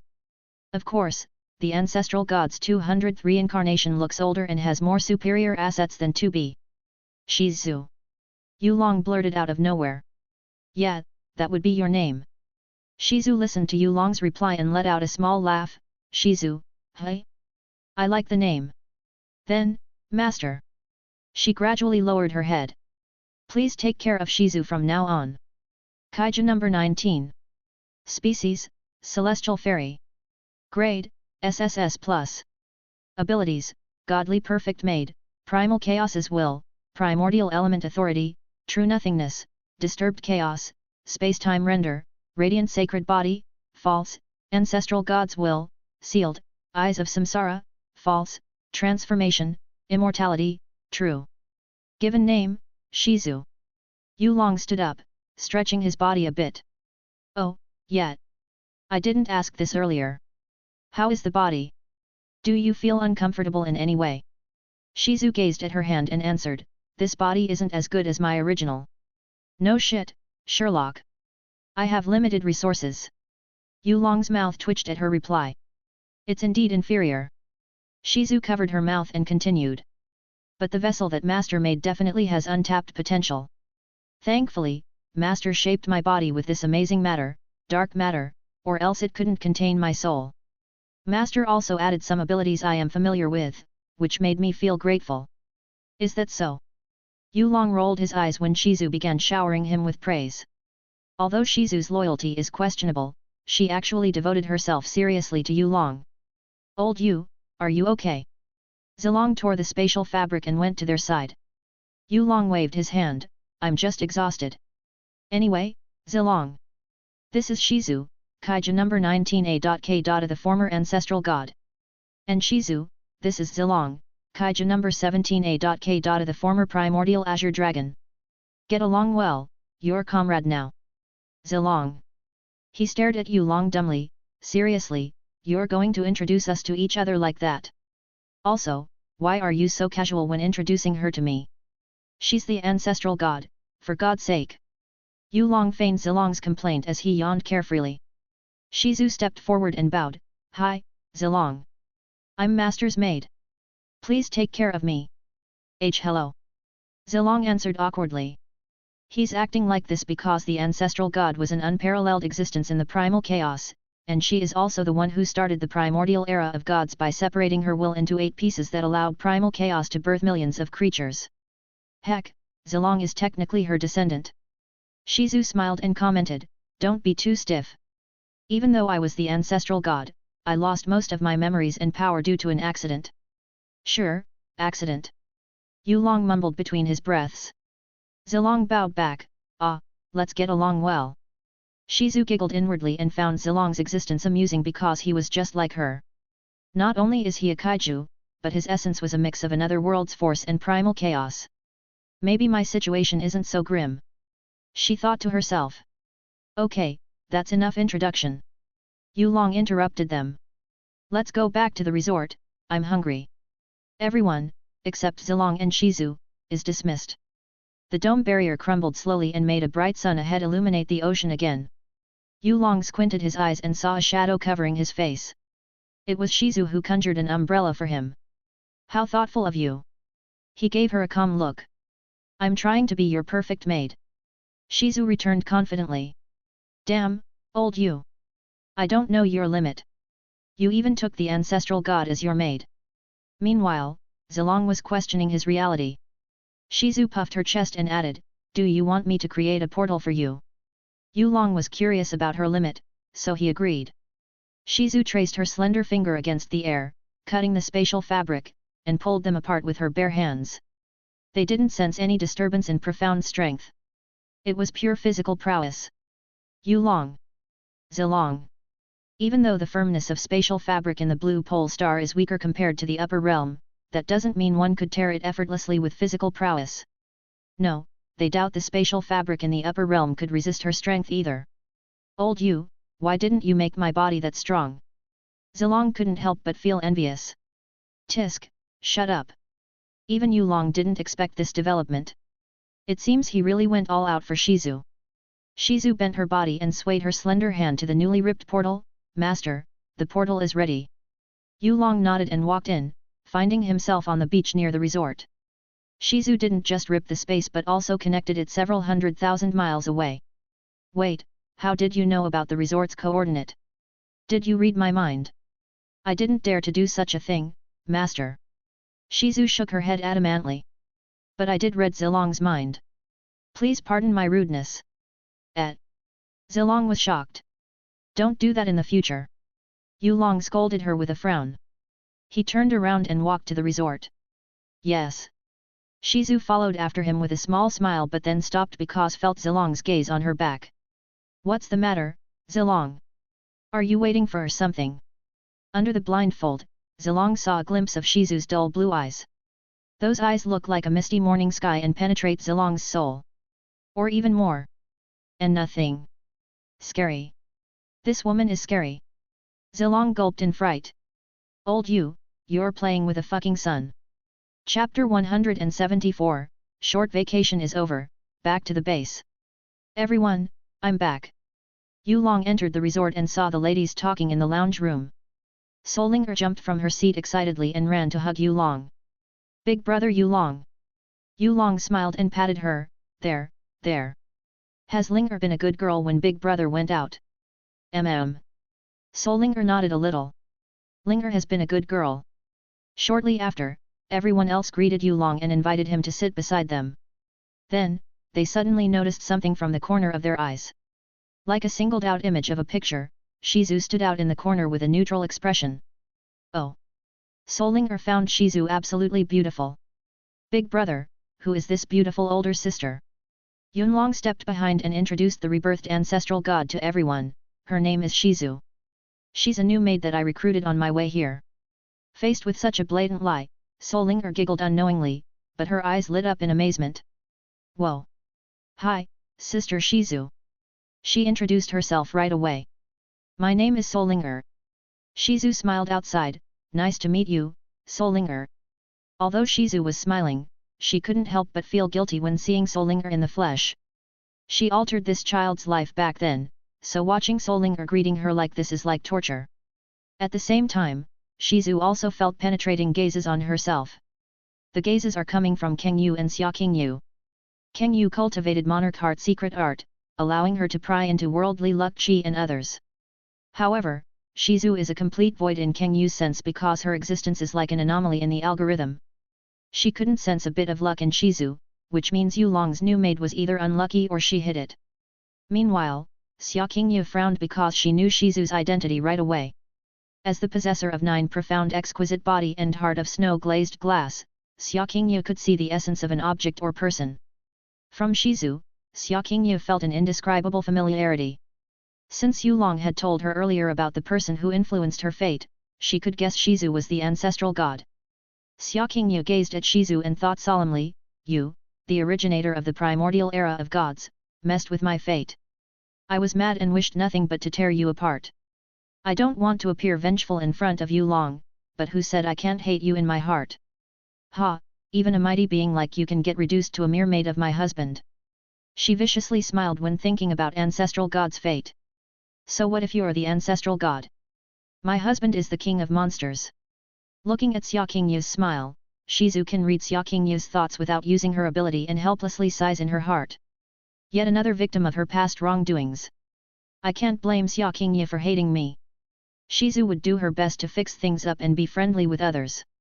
Even then, she doesn't feel she deserves forgiveness until everything is completely settled.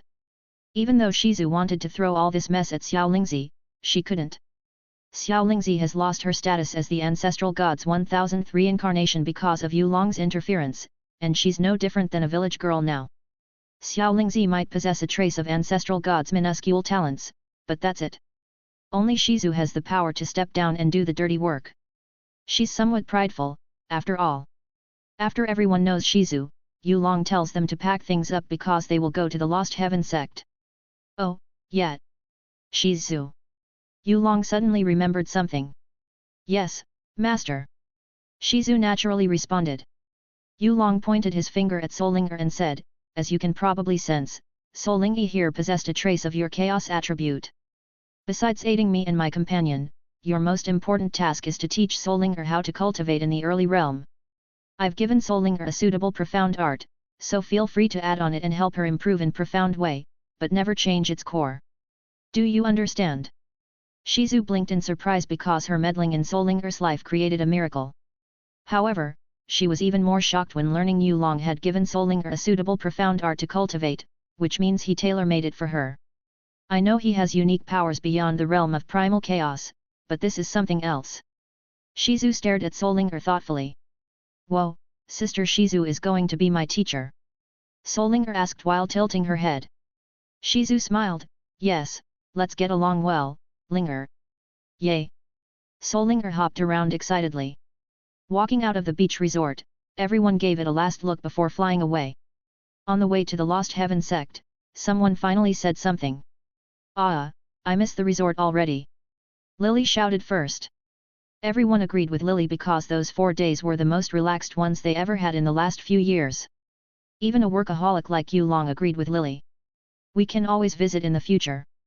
Nonetheless, Yulong already has a schedule in mind. He can easily order Shizu to teleport everyone to the Lost Heaven sect, but he wants to fetch some people first. Increasing their paces, they arrived at the land formerly known as the Heavenly Sword Mountain Range. However, what comes into their vision is 7 equally massive mountains surrounded by rivers, forests, and grasslands. What happened here? Hongguan was the one shocked this time. Hongguan, Lily, and Freya were sure that the Heavenly Sword Mountain Range and the surrounding area had gotten ruined to oblivion due to their fights with Dul-Ahan. Freya is resting in the Kaiju world and sees this scenery, grinning from ear to ear. Only a few days passed, but the destroyed land had returned to its full glory. It looks and feels much better than before. Her hard work with other Kaiju paid off. I call for help. What do you think? Yulong flashed a smile at Hongguan and Lily. It's great. Hongguan was happy. Then, she remembered those innocent lives she indirectly reaped. Lily smacked Hongguan's butt and made her yelp, okay, stop with the gloominess. It's not our fault. We tried to talk it out, but that monster ignored our plea. Of course, Lily is talking about Dul-Ahan. Okay. Hongguan's worry lessened slightly. Meanwhile, Shizu looked around the reclamation land to see something ordinary eyes can't see and mumbled, impressive. Such an efficient control over matter. It seems my seniors aren't ordinary. Teacher, why did you wear a blindfold? Solinger suddenly asked, making everyone gaze at Shizu in realization. Well. Shizu stopped observing the land. I did a lot of bad things recently. The blindfold is my way of sealing my eyes from doing bad things again. Oh. Solinger nodded in understanding. But you can still see with that on. Shizu giggled, yes. I can still see. Whoa. The little girl was amazed. She thought Shizu wielded some unique magic or something. Yulong watched these conversations unfold and sighed in relief. Shizu isn't doing that badly. Oi, brat! How long are you going to make me wait? A yell suddenly appeared in the mountains, echoing several miles away. Yulong recognized this voice and laughed, haha. Don't make it like I was late, old man. It's just a few days. At the mountaintop, Yulong spotted Yun Kanghai. Behind Yun Kanghai is Hua Minghai, Ghost Mirage Sacred Hand, with his wife, Fen Jueshan, Sikongdu, and the fairies of Frozen Cloud Asgard. Before Dul-Ahan comes with his army, they have evacuated far away and returned upon receiving Yulong's summoning call. With the addition of these people, Yulong gave Shizu an order to teleport everyone to the Lost Heaven sect. Shizu followed Yulong's order, and everyone found themselves at the entrance of the Lost Heaven sect. A collective gasp escaped their mouths because they couldn't even blink when it happened. Everyone, welcome to the Lost Heaven sect. Yu Long said with a playful chuckle. This is the place where you can achieve your dream. Chapter 175, Suspicion, the one behind the curtains. A day later. After returning to the Lost Heaven sect, Yu Long first set the entrance of Myriad Season Dimension, formerly known as the Heaven Basin Secret Realm on the Misty Tiger Peak. Misty Tiger Peak is a newly made mountain in the Chain Clouds mountain range. It was 10 miles from the Lost Heaven sect's facility but could be accessed easily with a space-folding array. At Misty Tiger Peak, Yu Long and Shizu sat on a terrace and watched over Solinger, who played around with Niyu. Yes, Solinger becomes friends with the evil god's daughter. They are getting along quite well. Yu Long commented with a smile. Shizu stared at Niyu and returned, yet. That girl must be lonely after staying in the dark place for years. Fortunately, you let her see the outside world. Yu Long sighed heavily, it wasn't my own idea. It was a request from a dying father. Karma is indeed a complicated matter. Shizu likewise sighed. So, will you turn Yayu into a kaiju as well? About that, it depends on herself. As much as he wanted to create a new body with Kaiju Maker, Niyayu's decision mattered. Shizu smiled because Yu Long cared for others, even if his words didn't come off as gently as others expected. Great power really comes with great responsibility, hey? Well, let's talk about something else. Shizu changed the topic. Master, I assume you've already found Dullahan's attack was weird. What do you mean? Yu Long feigned ignorance. Shizu giggled and continued, come on, you don't have to act clueless like that. With your ability, you should have noticed a third party's interference with the event.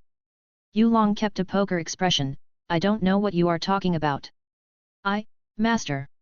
I'm your kaiju and maid, so you don't have to keep me in the dark like a certain pitiful girl. Who are you calling pitiful?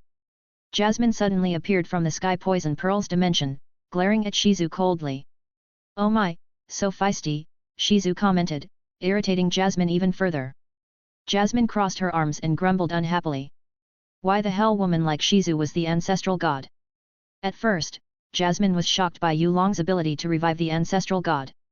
However, she has gotten used to it by now. The shock is still there, but Jasmine recovered very fast. Yu Long's otherworldly ability also gives Jasmine hope. Yes, a hope to revive her mother and brother if possible. Unfortunately, Jasmine was too prideful. She has gotten too much help from Yu Long, so asking for more makes her feel worthless. At the very least, she needed to form her new body and understand Yu Long's power before making the request. Everything will become easier when she can access her former strength. Thinking about it, Jasmine quickly regained her confidence. Ancestral God, I have a question. I'd appreciate it if you call me by my new name, Shizu. But alright, go ask your question. Shizu had read Jasmine's thoughts, so the answer the scarlet-haired princess wanted was already at the back of her head. Jasmine took a deep breath and asked, you're the one who created the world-defying heaven manual. I want to know the reason behind its existence. Shizu stared at Jasmine's eyes and returned calmly, are you blaming me for your brother's death? No. Jasmine shook her head. I just want to know the thoughts of the ancestral god who created the world-defying heaven manual. By doing so, I can gauge how desperate that blonde-haired bitch was. World-defying heaven manual was a diary. Shizu gives Jasmine a shocking answer. It recorded my profound understanding of the primal chaos. Starting from the basic elements and higher ones. Ultimately, it allowed someone to gain insight or possibly comprehend the absolute law of nothingness. But if you're not the fated person, even if you obtain the world-defying heaven manual, you will only scratch the dirt and comprehend nothing. She pulled a brush and ink out of nowhere and added, if you want, I can write a copy for you. The copy might not have primordial aura and ancestral god's power, but you can still increase your understanding of the profound way with it. Do you want it? Stop teasing her. Yu Long finally opened his mouth. Write 2 copies for me and Jasmine. Okay, master. Shizu helplessly waved the brush and ink, flicking her fingers gracefully. A light stream burst and struck Jasmine's forehead as she obtained a copy of the world-defying heaven manual. Jasmine's eyes lit up as her mind was overflowing with information. She could hear Shizu's voice, but that's it. She fainted not long after. You don't have to be that excessive, you know. Yu Long caught the fainted Jasmine. Shizu gave Yu Long a wry smile and answered, you know she needs to face the reality, Master. And I've given her one of many ways out. When Jasmine awakens, she will see the world more profoundly. Here, your copy. She also handed him a brown book littered with mysterious runes. Yulong didn't peek into the world-defying heaven manual and throw it into his spatial ring. The corner of Shizu's mouth twitched slightly after watching this, but she kept her smile. Humph, Master is just being shy. Shizu thought to herself. How much did you see? Yulong suddenly asked. Pardon? With your eyes of samsara. Yulong asked again. Just how much did you see about Dulahan? Shizu leaned on the rail and said, I don't know much. All I know is that Dulahan is a pawn of one of your other kaiju, which I have to admit is quite a force to reckon with. That kaiju's influence reached Blue Pole Star before the invasion, but not a single direct move was made. Typical Pandora's behavior. Yulong clicked his tongue. She wanted to create chaos and watch it burn with her eyes.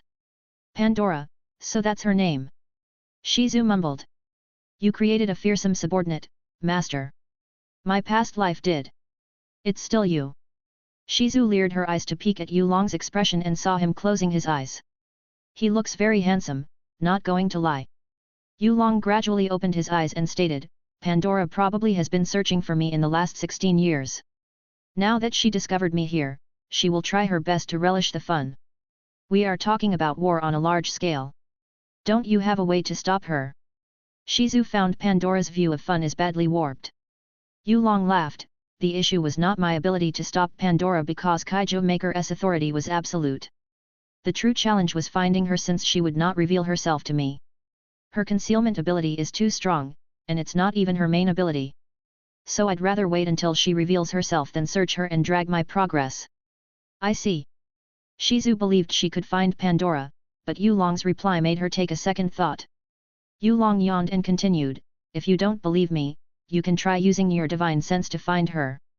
Shizu nodded and focused her attention on the profound sky continent, but no matter how much she tried, she couldn't find even a trace of Pandora's presence. Is it because I haven't recovered my full power? No, that can't be. Although my power is weaker than before, my master granted me a new body with extraordinary abilities.